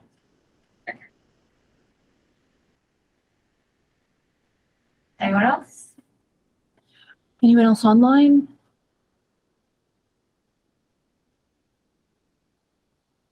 I'm not yet seeing any hands raised. All right. We previously decided we should hold off on a site visit until some of the original design changes were made. There's still questions about the locations of the basins in particular relative to the slopes. Does it make sense to continue to hold off before we go out to look at where everything's going to be, give you another chance to revisit and make edits? What do you folks think? I'm gonna be away for a while. So Beginning, Saturday, how long a while? 8 days. Okay, just a week. Not that you made it sound like months. You're only for a week, okay. All right. Would commissioners, do we want to get out sooner than later, or do we want to see some of those changes made before we go look at layout? Or both? Have you guys staked out anything out there? We can have something staked out within 8 days for sure. Does that help that you make a determination? There was there a question about planning board wanting to see a similar layout? Does it make sense to coordinate? We'll contact them, if you guys chose, like, I think it'd be great in about 2 weeks, then we can lay out, some of the structures that are closest to the banks and whatnot, and or closest to the resource areas or in the buffer zones. So you get a sense of exactly what it is. So our next meeting is on the 27th. Correct. So maybe if we look at, will you be back that weekend? Or that? That's 2 weeks out. That would be the 25th or 6th. Yes, that's correct. I will not be there. 6. It's going to be down for more than 8 days. Yeah. Back to the Well, 27th. you didn't really get a chance to count. I'm no accountable. Bring back. Yeah, I should be back unless some plane thing. Oh boy, that's. Just to note, Never come back. the Commissioner Carr just said she's not going to be available from March 13th to March 18th. So we have these competing pressures between the Mullen rule and only being able to miss one thing.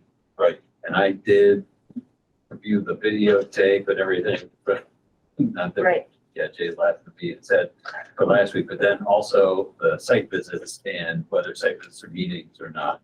We established that site visit, we're gonna divvy up so that we don't have to deal with. No quorum at the site. Right. And believe I can confirm that its quorum is not achieved at any of the other site visits that were conducted for this project. We don't have to worry about the Mullen pulling an investigation. So if we have a quorum in Unless we continue to, yeah, unless we continue to say, which sounds like that. if we have a site visit that has quorums, people can step out and not do it.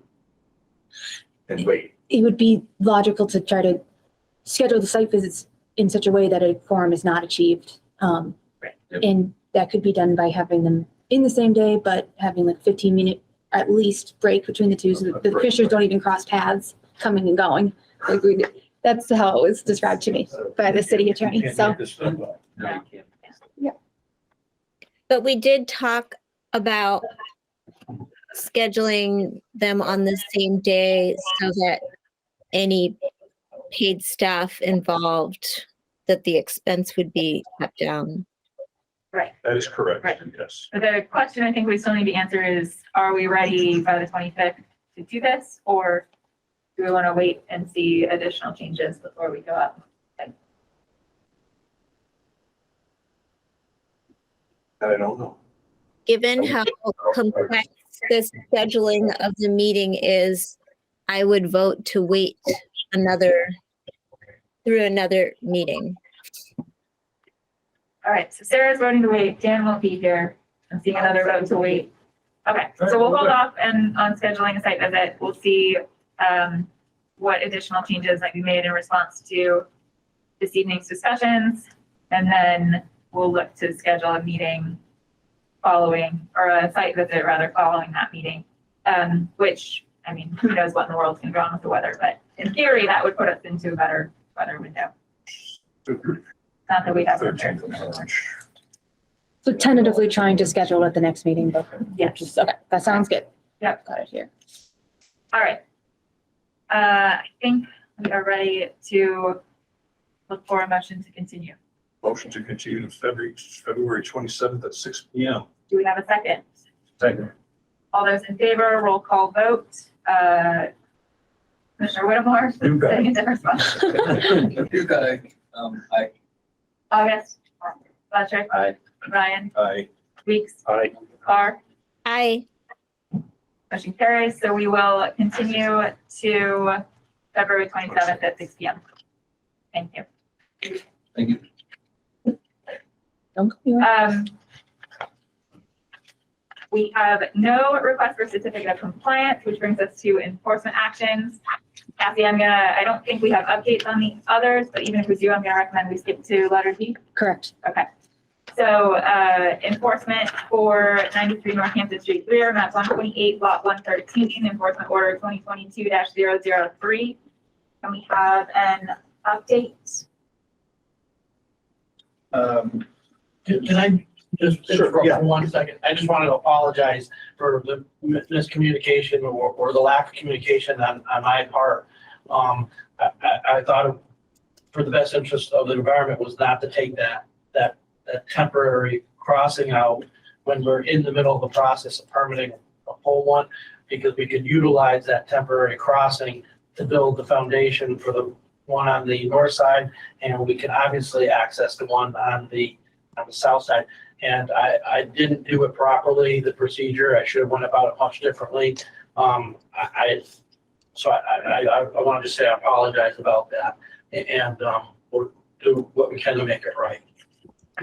It was really just instead of taking a temperate out and then how are we gonna get across the brook? 'Cause I want to drive through the brook.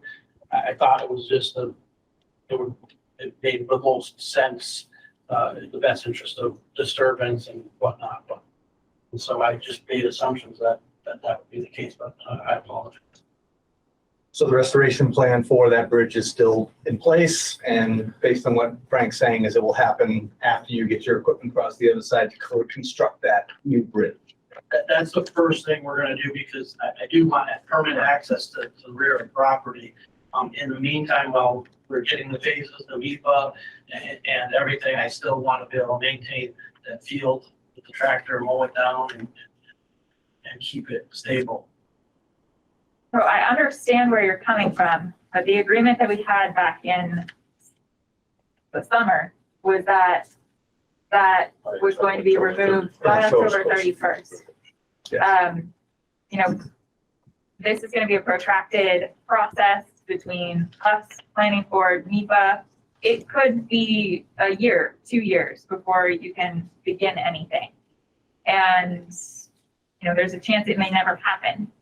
So my opinion is that we like to see that restoration move forward as it was intended.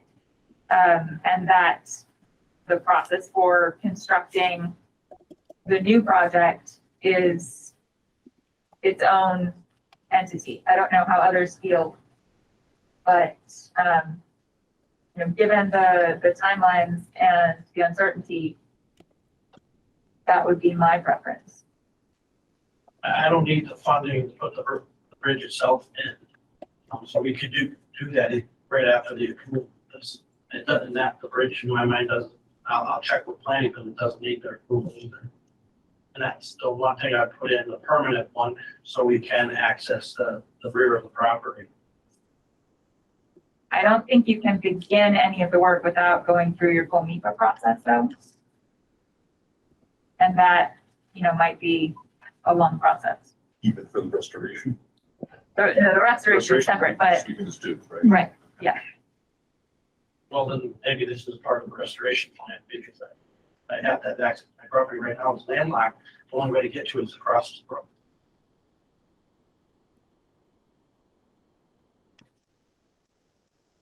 Others feel. But it could be part of the whole plan on how to do a crossing. That requirements. Maybe that's what we should be doing is removing that out of this phase and putting a part of this enforcement order as restoration. Like you put the new bridge in the enforcement order restoration plan. Is that possible? I don't know. It, I see the logic to it for sure, because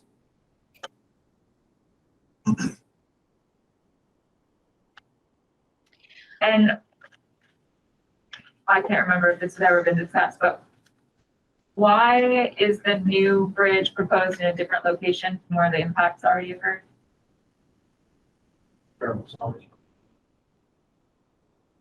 But what's the reasoning for not using the location where the bridge already exists?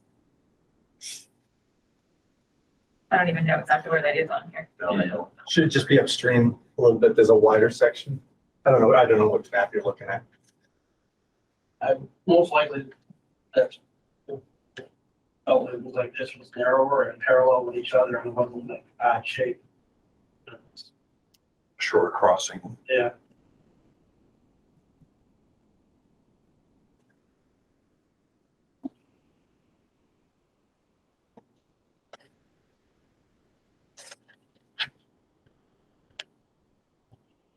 We throw something else in there, potentially. We could do more mitigation when the bridge finally gets pulled out, maybe make more BBW.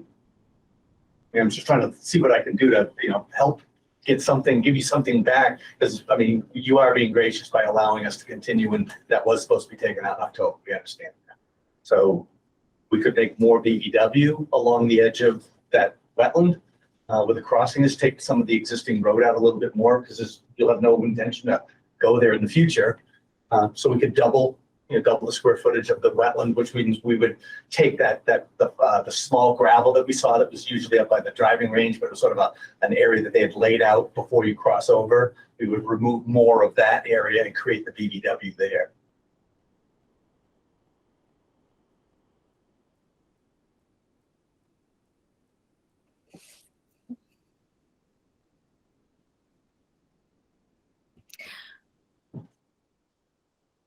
Can you explain what your thinking was back in the summer when you agreed to complete the removal by October? This was, I'm sure, already all in the works. Honestly, I thought we were gonna have this all approved by October, November, but just things got the way they did. We didn't file until later on. I forget exactly what held us up for so long. Could have been me. Not on purpose. Okay.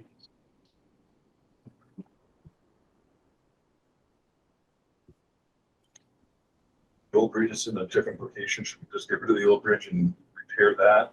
And whatever they need to build a crossing, a new location to get across, to build a new bridge, is just part of the new plan. That's what I was saying would be my preference. I would like to have the enforcement order dealt with, off the books, you know, feel good about all of that moving forward before we, you know, so that it's not sort of tangled up in all of this. I think that would be the best approach. Could we come back with you with a proposal to put the new bridge in the enforcement order and the restoration of removing the old bridge? And then I have permanent access for, at a minimum, my farm equipment to get the property in the back. You would not be able to include a new bridge in the restoration order because it would need to be permitted. You could put in a separate NOI to do just the bridge and have that approved separately from this. We're not having an impact, it's gonna be an RDA.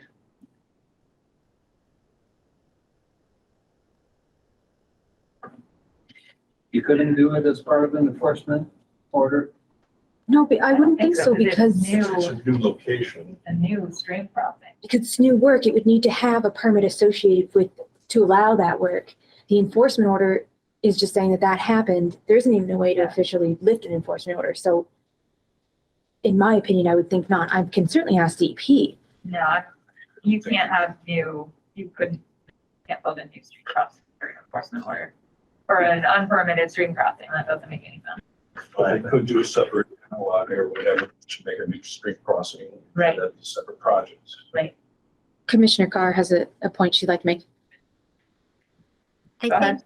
I think it makes sense to have it be separated out from the rest of the development because it sounds like even if the rest of the development doesn't go forward, any other use of the land will still require some kind of a stream crossing and the building of a bridge. Is that correct?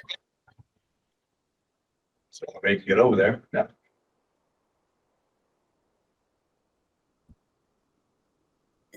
So the bridge will be needed whether the development happens or not.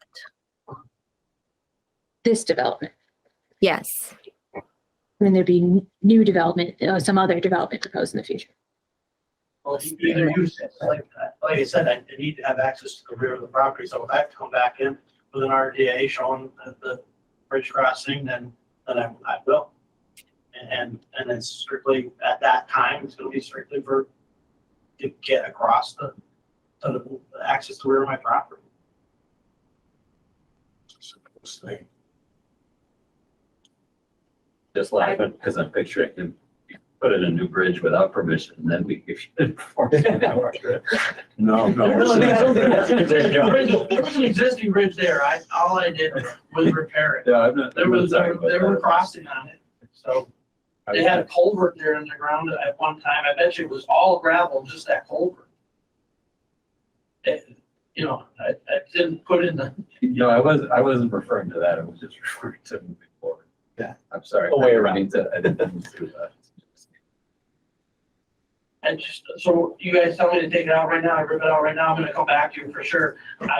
Here's a different bridge crossing so I can get my tractor across there in the spring. Either that or what do I do? Drive through the brook like all the farmers? Not Rather farming, not do that, not farming, so. but I'm allowed to maintain my fields. I don't know if it's still an active farm at this point. But I don't want it to turn, no matter what, I don't want it to turn into forest. Bought it as pasture, pasture is a lot of value. I can hay it, sell the hay, and think I can let another farmer put corn there. There's a lot that can do with it. I don't want it to turn into little saplings and everything like that. And no matter what happens, I don't want that. I don't think we could in good faith permit a stream crossing under an RDA, regardless of the fact that you think it can be done with no impact. We'll file an NOI then. That's certainly an option. This is a really tough thing, I think, because I guess, I don't know, I guess my recommendation would be if you all like want to run this and get back to us next meeting, you know? That was gonna be my second thought, is, you know, if you want to think about what else could be proposed to really increase or really improve on existing conditions, that might make it worthwhile to draw out the enforcement order and consider allowing that option. You know, that might be something that we would entertain. I think it's a little tricky to come up with that on the spot and. Yeah, so come back on the 27th and Yeah. try to come up with a plan for you guys. Okay. Yeah, I mean, to me, like the damage is done, so like leaving it there for a while, it's not gonna hurt anything. But if it's, you know, it's a long time before that everything's posed and ready, we don't just don't know what a long time would be, you know, then it does get to be that it's hanging out there and awfully, awful period of being addressed. Like if it's another year, fine. If it's more, then it's like, is it ever gonna happen? I don't know, you know, and, Well, we had a commitment date and we got this, so that's why Right. we're, that's why Yeah. we're talking about it. And We're talking about it. Yeah. I think, you know, in addition to the fact that there was a commitment date that was not met, the other piece is just the assumption that because there was this other project in the works, that the enforcement order didn't need to be adhered to, that it could just sort of be pushed aside until this was all done. That's, you know, it's that. I apologize, there's a logic to this in my thought process is what clouded my judgment on it and not the procedure. And all I can do is apologize at this stage. Because I have every intention taking that bridge out, doing the restoration, but having another access bridge so I can access my property. Right. And with the least amount of impact on the environment. Those are my intentions, and they're pure. So I think the options on the table are either a separate filing for a new bridge that you could do sooner than waiting for all of this process, because it would be Which standalone. is not a problem for us at all, because we have all worked, Yeah, right. you know, so we can separate that out as a different NOI. So it's that, or make a proposal for improvement over existing that, you know, we could all agree to as a more delayed restoration plan. You mean as far as the expansion of the BBW that I suggested? We're gonna do that in either situation. Think through what that would mean. I don't know. I'll show good faith that I apologize. So let's, you know, think through how you want to approach it and let's revisit on the 27th. Sounds good. Thank you. Brian will be here on my behalf. I will be out of the state at that time, just to be honest. So you guys know, but they'll have clear direction on how they hopefully we'll have another NOI file between now and then to help make it better. Sounds good. And thank you very much. Yeah, thanks, everybody. Thank you. Thank you.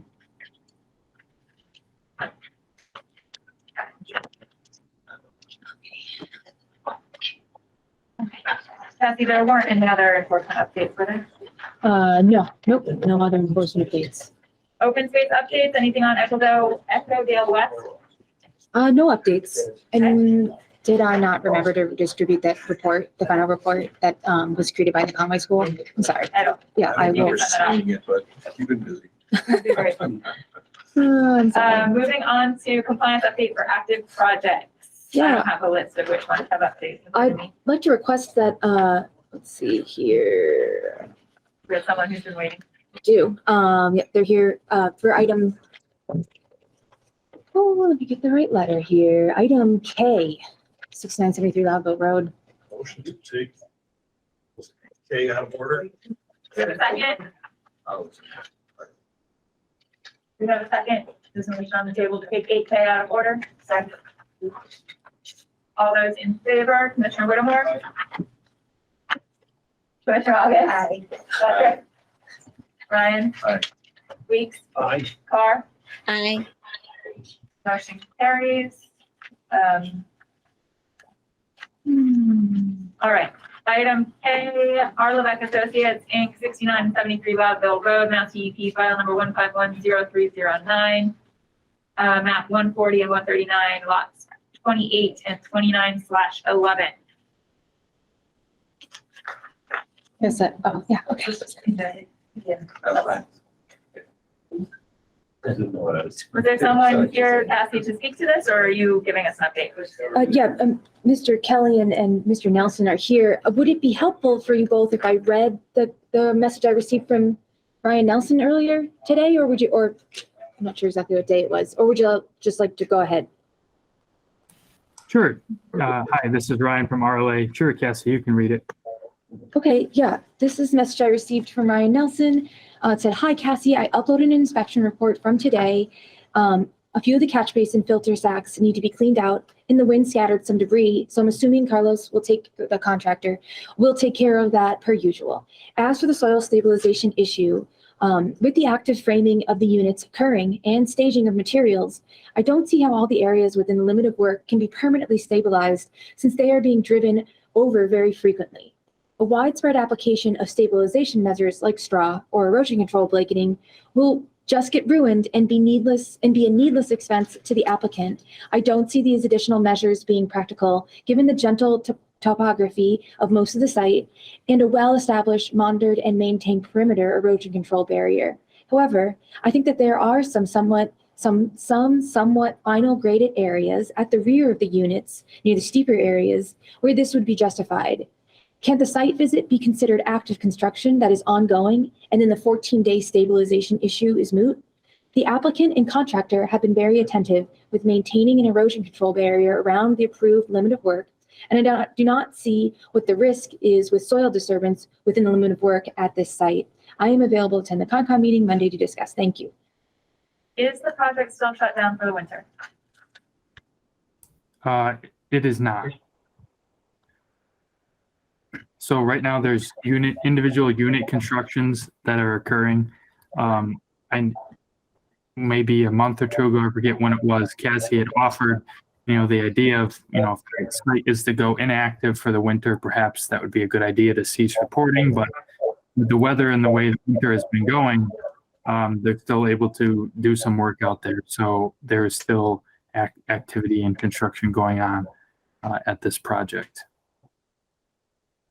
I think we were just talking about putting heavy mulch in areas where there was potential erosion occurred, not putting silt fences up or straw or put some kind of heavy mulch on so that if you drive over it and not, make a mess out of the site.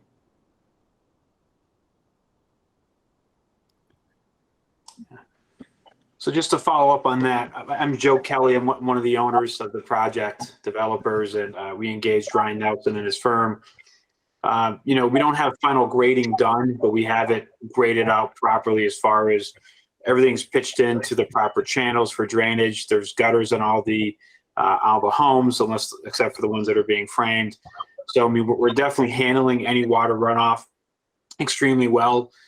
There's no breaches in the silt fences. We have silt fences around any stockpiles of dirt, but it is an active site. Even though we have a mild winter, the ground it's not like it's mud out there or anything else. We're trying to do what we can to be a great neighbor to our surrounding community and keep things done properly with the conservation committee. But some of the requests they add up very quickly, and we're just not sure we can maintain it with it being an active site. We have had Cassie back out there recently and Ryan Nelson as well. So things might be a little different since the last time we discussed this at the last meeting, but we feel that the site is in great shape and we will continue to keep it that way. Kathy, can you please pull up the language for the condition in question? I can. Hold on just a second, everybody. And I believe it's the conditions that were identified were 38, 44, and 47. If I remember correctly, and I just need to pull it up.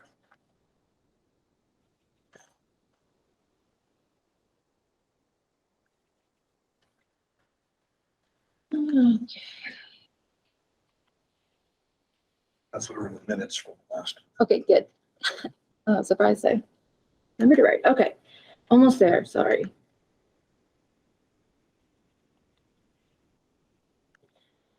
Okay. And I can share my screen here in a second if y'all would like, but I'm happy to just read it. So these are all listed under during construction, erosion and sedimentation controls. Excuse me, not the during construction section, the erosion and sedimentation control section. Condition 38, inadequate stockpile of erosion control material shall be on site at all times. That's confirmed to be in place, the stockpile of controls. Condition 44, if soils are to be disturbed for longer than 14 days, a temporary cover of rye or other grass should be established to prevent erosion and sedimentation.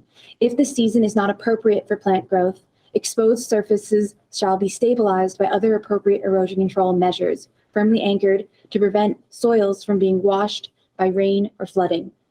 And then condition 47, all stockpiles of soils existing for more than 1 day shall be surrounded by a row of entrenched silt fencing and shall be covered or otherwise suitably stabilized. In that condition, I can confirm has been met.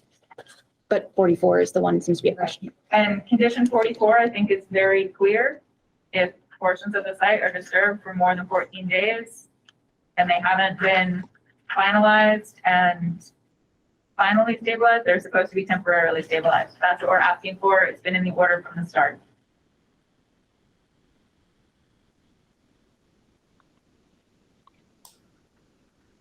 I guess, and I'll let Ryan follow me up on this, can speak more intelligently than I can on this, but I mean, any areas that are even remotely close to the back end of the project towards the brook, I mean, they're hayed, you know, the stabilization of there is tremendous. We're really focusing on the Stepler side with the major work. You know, I mean, we don't have any, again, without review meeting on site to go over this, I don't see any issues of this going out to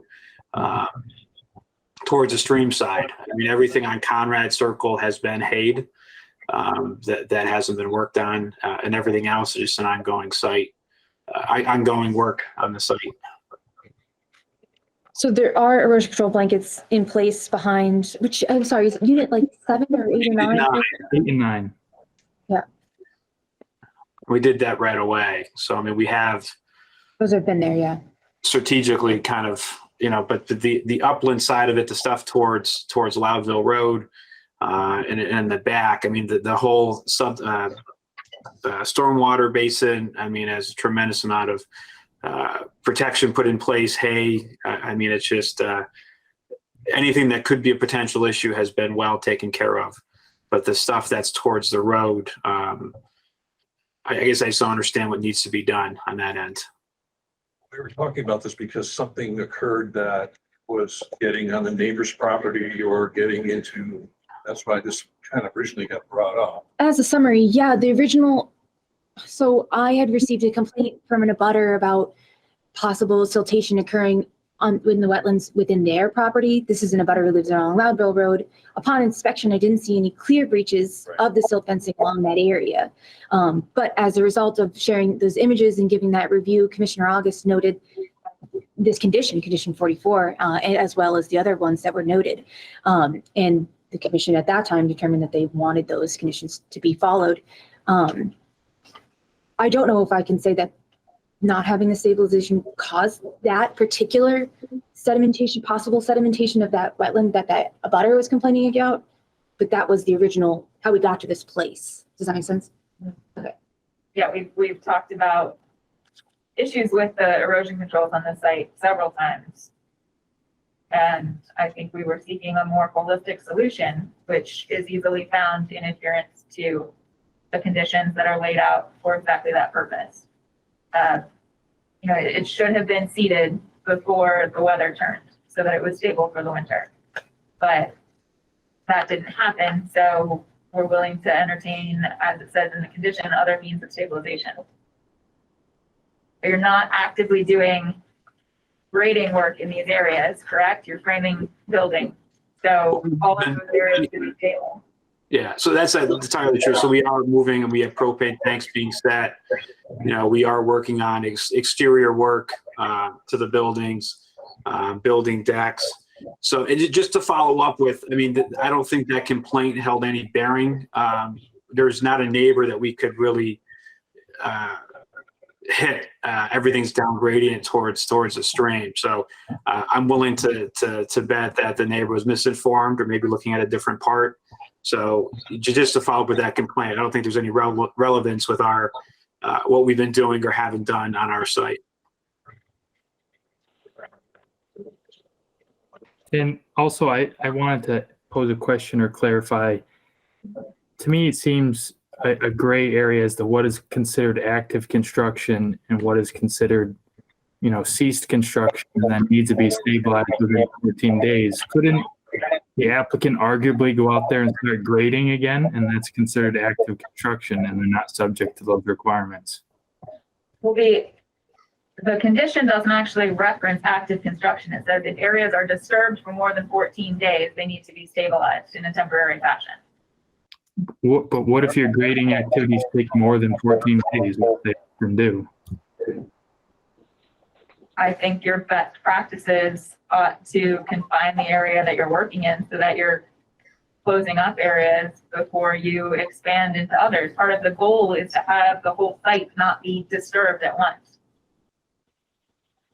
And this is a large site, so we would not anticipate that the whole thing should be disturbed at once. There a EPA construction stormwater standard that this kind of stems from? It mirrors the language in the construction general permit typically. Exactly. I think that's why. And so So it's not just that. it's not just us, you're probably also out of compliance with EPA. Let's do that. Can I ask a clarifying question? Go ahead. So, Mr. Kelly, were you saying that the areas where they're framing that are closer to Loudville Road, are they actively driving over the dirt? You said to put in propane tanks? So everything is framed on the side of Loudville. So the new street that we're calling Steppler is the area that's being worked on now. I mean, everything's intact, so fences are up. But there's only so many abutters to the property. So I guess my point was there's really no way that could have gotten onto someone else's property, any water runoff. I mean, we do have propane tanks being delivered. So it's not like we're driving in every part of the property every day, but we are working on the project through the winter. No, I'm not talking about the neighbor's complaint.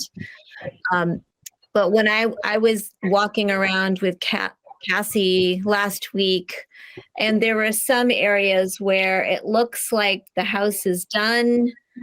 There's, an unseeded yard of dirt that is sloped downward, and there are stormwater drains that hopefully would catch most of any runoff, but those seem to be areas that would have a straw blanket over them without having a lot of driving traffic on them. But maybe I'm misunderstanding how much driving is actually happening. Joe, let me jump in. This is Craig Othier. I'm one of the developers also.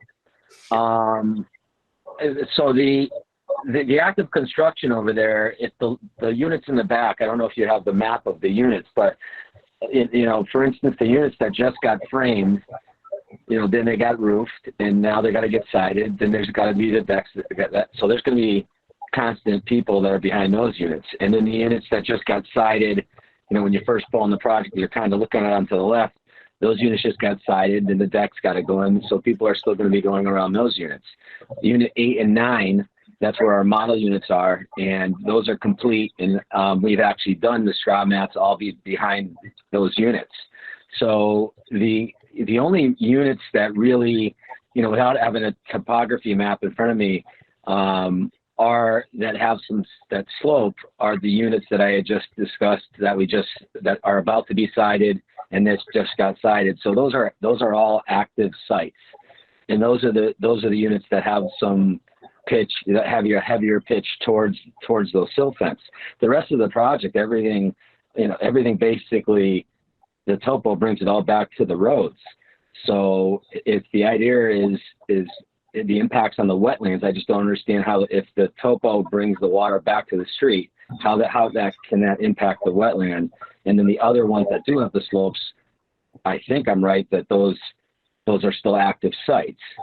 So I think that's kind of the question. Am I right, Joe? That is my where the question. confusion is. Yeah. Yeah.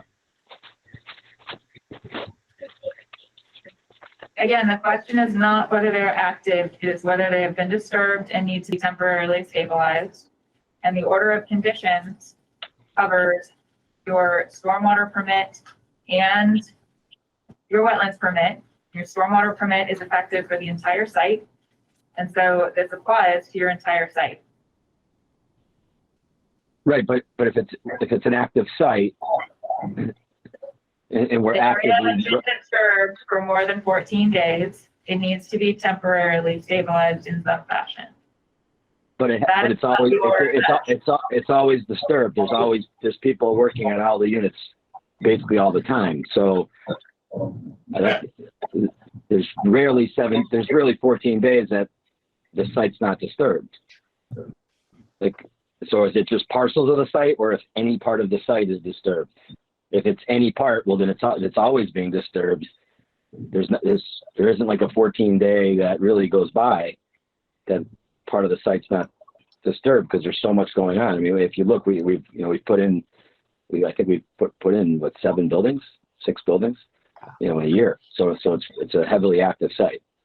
We don't hold up for the winter. We've got buyers, so we're meeting contracts. So it's a constant site.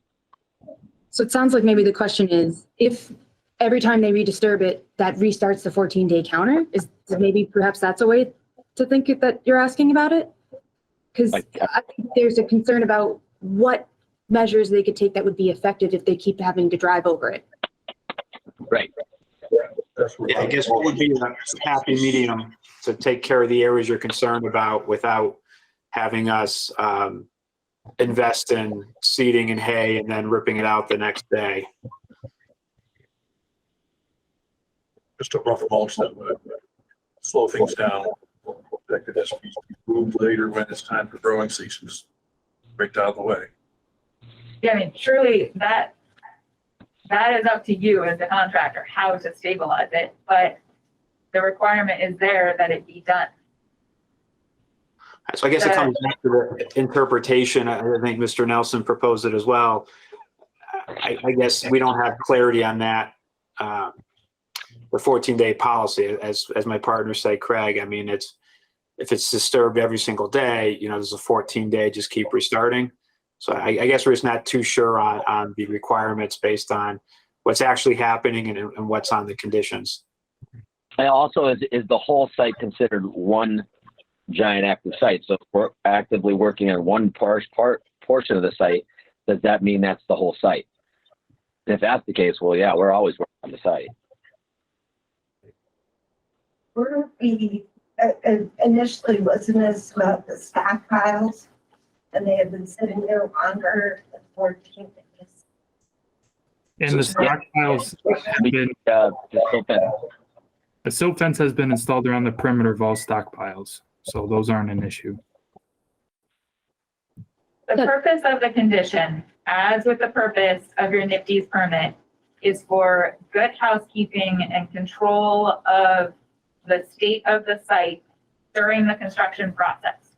All construction sites are active sites during the construction process. These controls are in place with us and with the EPA to make sure that those sites are managed in a way that controls the surfaces so that you're not just creating a giant mud pit. So I totally it's built into the obligation that you have to find some way of managing that. And the pictures that we've seen have been largely giant mud pits, and that's really what started this conversation. Why isn't it more stabilized? So I understand the commission's concern, and I've been doing routine and thorough inspections since the project was started. And despite abutters' claims, I personally have not seen any notable breaches or damages outside the limit of work. And it's, you know, I see things from the construction aspect also, and the applicant has gone through all of this time and effort and permitting to establish a limit of work, and it's very constrictive when there's an unclear boundary as to what they can do within that limit of work. They've taken all the precautions they have to create a solid perimeter around the work area. Nothing has left the work area, so I'm not sure what the concern is of what happens internally. And also, if there were a couple areas that were in breach, I think that we've looked at it and focused on those areas to make sure that that wouldn't be a breach again. And those areas, I'm assuming the few areas that have the most, where the topo is the hardest topo, which is very limited area. So that's why do we have to go on the entire site which has no impact on some of these areas that we're talking about. So if we tackled the areas that seem to be a problem, I don't know how much more what other areas that have no impact that we have to tackle. You know what I'm saying? I don't know. That makes sense, Ryan? Can you help me clarify that? Yes, no, that makes sense to me.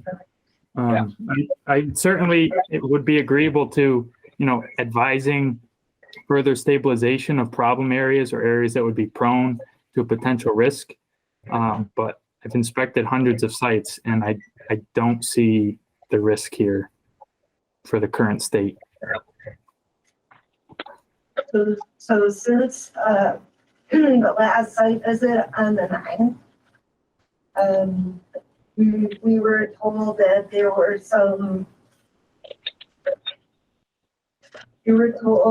there's debris and trash around the area beyond perimeter control, as well as routine maintenance that needs to be required along the fence. Has that been fixed since the site visit on the 9th? The 9th of February? Yes. Yeah, me and Commissioner Carr were in attendance. This is in addition to what we've already asked. Yeah, and if it helps to be clarifying for what Commissioner Carr and I saw, and Commissioner Carr, feel free to add anything. It's just, there was a loose trash around the perimeter that you mentioned in your message, Ryan, that Carlos, the contractor, was going to be taken care of. And then for routine maintenance, I was thinking there was little things like portions of the sill fencing which had come detached on the upper portion, or there were some small holes in other areas that they weren't receiving a breach at that moment or anything like that, but just would be a small hole. Does that sound right, Commissioner Carr? Yeah, I mean, from what I saw, they had stabilized the silt fences around all the stockpiles.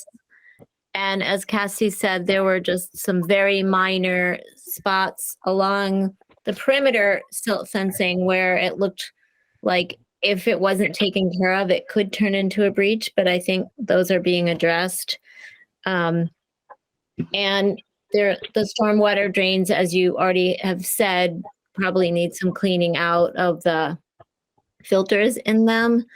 So the main the only thing that I saw that I think seems to be in dispute are the areas where there's active work and you have trucks going back and forth, but they're going through yards where there's lots of loose dirt, and that does create, erosion. And I hear that you're concerned about the cost of it if you're going to be destroying it as you drive over it. I don't know what the answer to that is. It seems like overall in the back area where there is a straw blanket across that whole area. So I didn't see any other major breaches, and that those open yards that haven't been seeded yet seemed to be the main thing that I could see could be an area of question. Like talking about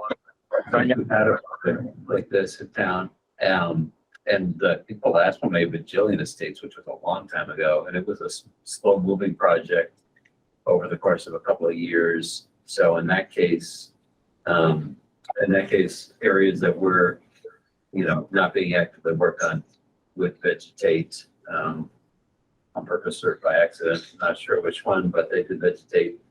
Whereas this is an active site that's moving pretty quickly, and there's just, in my view, a limited number of options for what could be done, particularly for this time of year. I mean, would it even be worth just throwing down some winter rye seed on the exposed areas, particularly the back sides of yards or whatever along edges?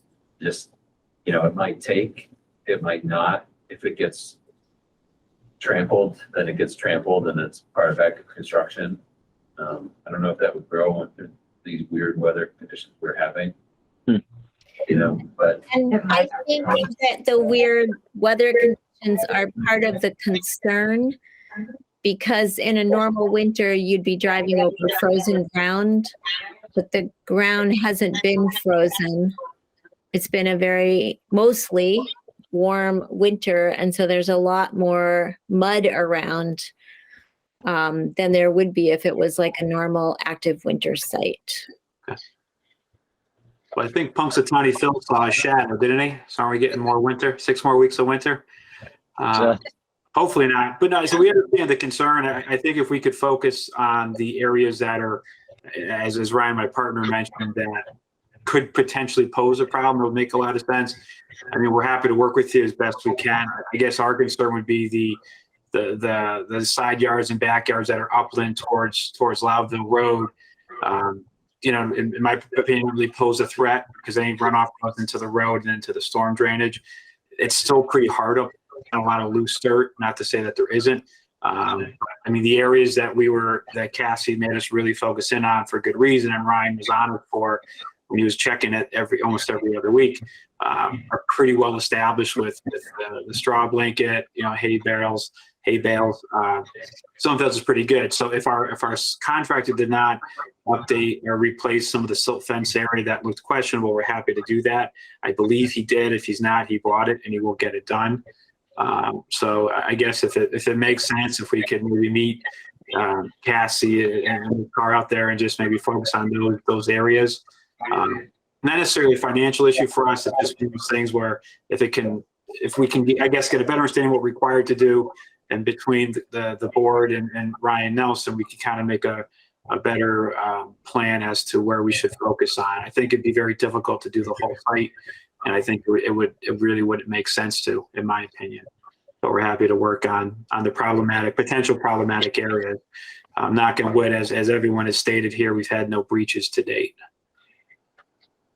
I think Commissioner Buttrick's idea is a good one. We do have weirdly warm weather, and I think it's supposed to stick around for a while. So putting down some winter rye seed so that it will take in all of the areas that are not active travel paths would accomplish what was originally described in the condition. And then, the areas that are your active equipment paths, won't stabilize in that manner, but we can keep an eye on that and see if that alleviates the concerns. So Craig, I mean, what's really dormant? I think most of it's pretty active, correct? I mean, I'll have to check it out on Friday. Okay. See, you know, what yeah, because right now, leaving on 2 and 3.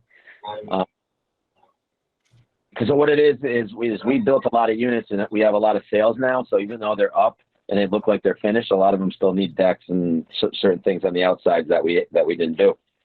So for example, the first 2 units on the left, I think we're working on the outsides of those units. Are we not, Joe? Yes. Yeah. Right. So that's 2 and 3, and then 6 and 7. Yeah, we're working on those, and then 10 and 11, 12 and 13, we're working on all of those. So it's only the 2 buildings of 3 and 4 and 8 and 9 that are complete, that we have, because those units, people live into that first building there, and also 8 and 9, that's a model and someone lives there. So other than that, it's basically the rest of the buildings are still active. Yeah, just to clarify, 4 and 5 and 8 and 9. Yeah. 4 and 5. Try to do a site visit this week and maybe a week and see what it looks like. Yeah. Okay. Try to schedule, I'll try to get with you to go.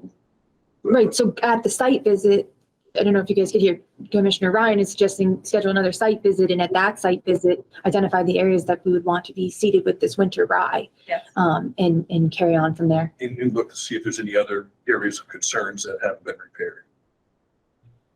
Okay. It'd be like for us, if you didn't mind, we could see it firsthand, what you'd like. I'm sorry, can you say that again? I'm sorry. That would be a lot easier for us if we could reach out there and then everybody's clear on what you would like done and you understand what we're actually doing. That would be great. Was someone saying Friday was a good day to do that, or that's maybe not a good day for you? I think there's a bunch more rain coming late in the week, so I'd rather have it sooner than that. Let me pull up my calendar too, but essentially I'm typically pretty free. Wednesday's not great for me. Tuesday or Thursday. Tuesday, I have to leave. I won't be available after 4 p.m. on Tuesday. But otherwise, yes. And then Wednesday, anytime on Wednesday would work for me. Wednesday's not great for me, but Thursday's fine. Anytime And Thursday. Thursday, Friday are both supposed to be. Oh, geez, really? Okay. Sounds bad. Still. I guess Thursday morning. Would Thursday morning work for you guys? Yes. Is Ryan, does that work for you? Yes. And do you have a preferred time? Anybody on the commission? What do they consider morning? For me, I'll be out there anytime you want. What? 9 o'clock? Would 9 a.m. work for y'all? That works for me. Does that work for you, Ryan? That works for me. And is anybody else who wants to go? Mike, do you want to go, or are you just saying 9 works? I like to go at 9 works. Oh, sweet. Okay, great. Thank you. Okay. So I'm just making a note here that the site visit is scheduled for Thursday, the 16th, 9 a.m. I have a dermatology appointment at 8 a.m., but I think I should be able to make it still. Could we do 9:30 or 10? I'm so sorry. I just thought about it. That's fine with me. Could 10 work for you? I think that'd be the safest thing. Yeah, don't make it stressful for you. Sorry, Ryan, or everyone else, would 10 a.m. work for you? That works for me. I'm flexible anytime that day. Thank you. I'll make it work. Okay, hold on. I'm just making my note here on my calendar. We could also do, if you wanted to do 7 a.m. I should be home by then. No, let's do 10 if that's all right. Okay.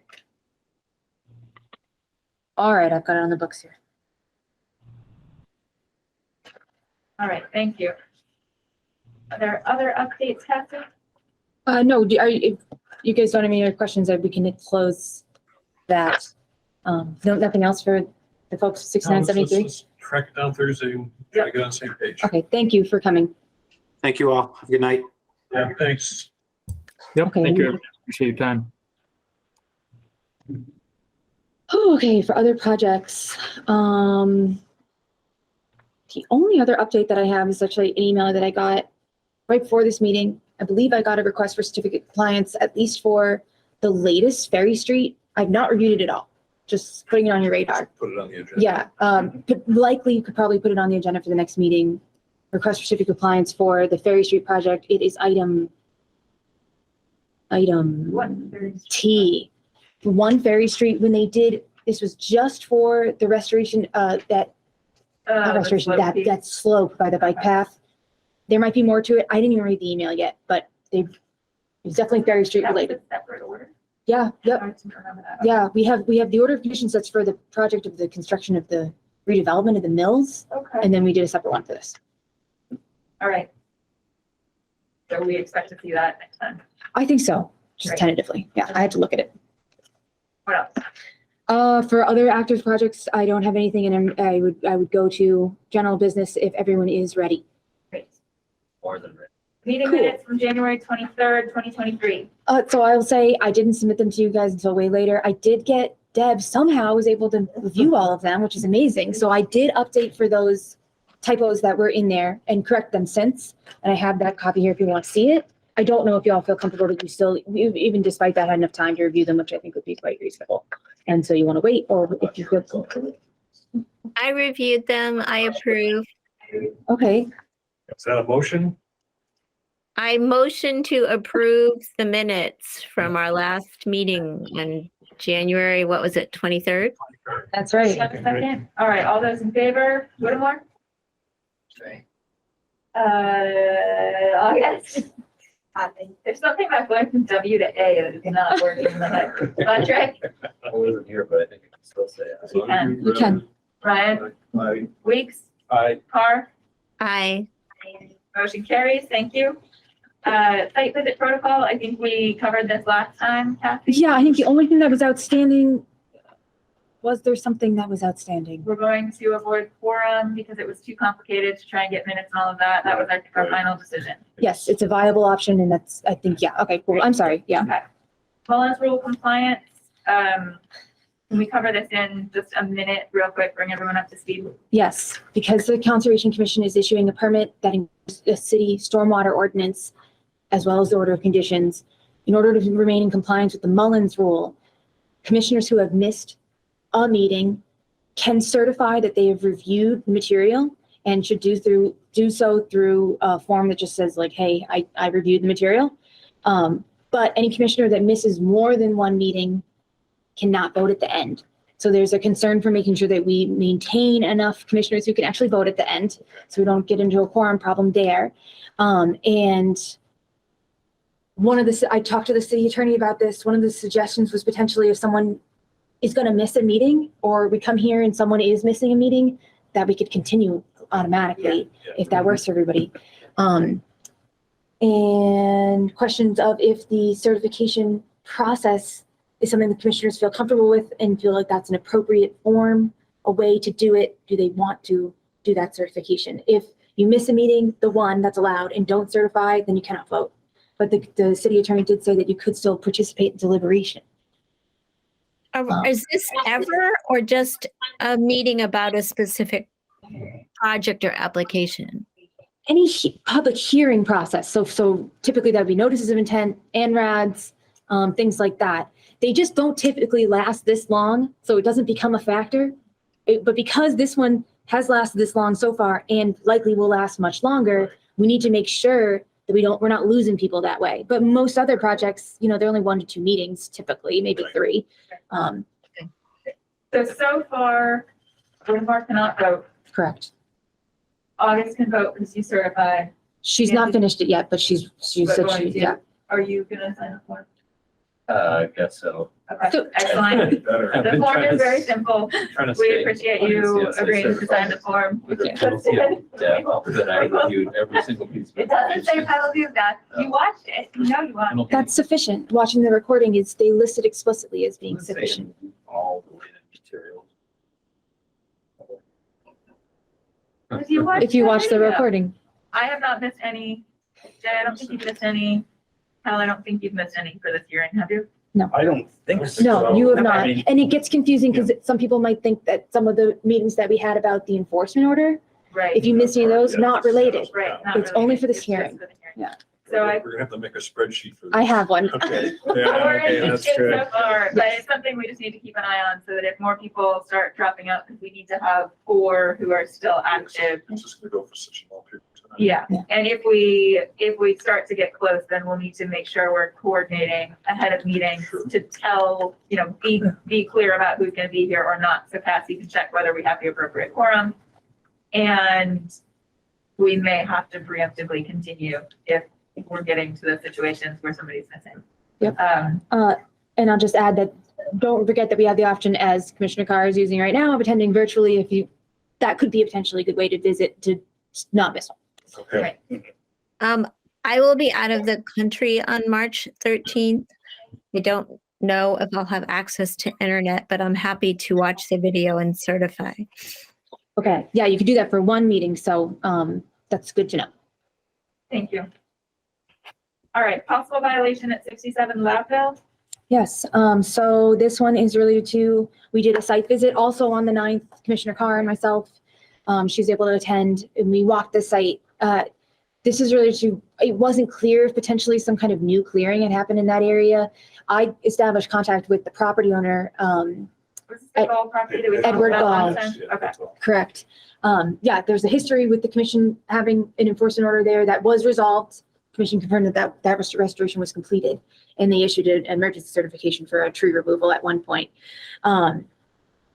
So for this site visit, we walked the area and he maintained that he had not cleared any new areas. I didn't see any obvious recent stumps from tree clearing or anything like that. I explained to him the tree removal process because he was noting that there were trees that he potentially would want to in the future. But he said he's not interested in going through the process at this time. And what else was I going to say? I don't know, Commissioner Carr, I don't know if you would agree. It seems like, I don't think at this time, based off what I saw, that a violation has occurred. I think that he does actively work back there, and that He brings wood from other properties. Exactly to the right. application and puts it up. That's not necessarily a violation as I understand it. Yeah, Yeah. I didn't see any obvious violations. It seemed like it was clear there were no newly cut tree stumps. There were just chunks of trees that had been brought in. And the only thing I think that was in question that we talked about, Cassie, was it's really hard to tell with the frozen ground if there was like wood chips that would be considered fill near the wetland. But if anything, they're probably stabilizing the wetland because that whole open cleared area is just a mud pit. Or he doesn't work. Is there disturbed soil in the wetland resource areas? Not that I could tell, Commissioner Carr. Yeah. Not that I could tell either. And there's not evidence that material is being transported into, like soil into sedimenting the wetlands? Yeah, we walked around that edge there. I have pictures if you want to see them, but I would say that it didn't appear that was the case. Okay, then I don't think there's anything further we need to discuss. Okay. So thanks. I will let him know. Was this from a complaint? No, well, it's all kind of sprung up from the same thing that kind of sprung up I got that complaint from a different abutter that there was this kind of silty quality or cloudy quality to the water in this person's wetland. And I checked the perimeter associated with the construction project we were just talking about, and that I didn't see any obvious breaches there. I did look to his other abutter, which is 67 Loudville, and kind of realized, hey, there's like work happening here, but I didn't have permission to go onto that property at the time.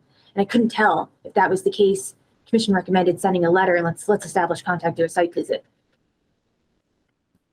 Yeah. So we still don't really know what might have caused the siltiness in that wetland that the neighbor reported. It's kind of still a mystery.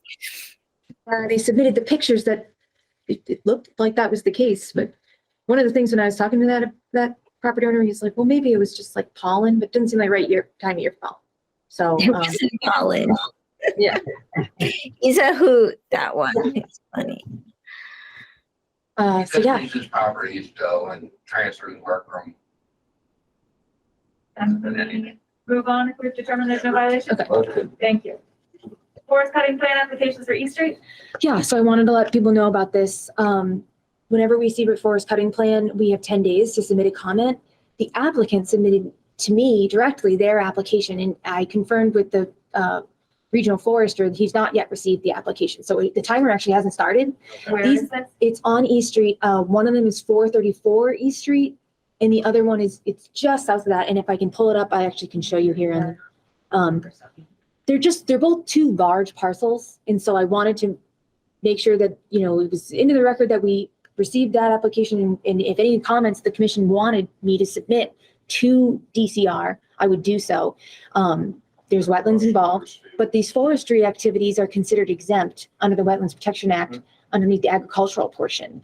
So it's the entire review and concern about wetlands is covered by DCR's review. Which side of East Street? On Mount Tom. On Tom's side. So I'm sorry, I'll try to pull it up here. I thought I took I'm just do mass mapper.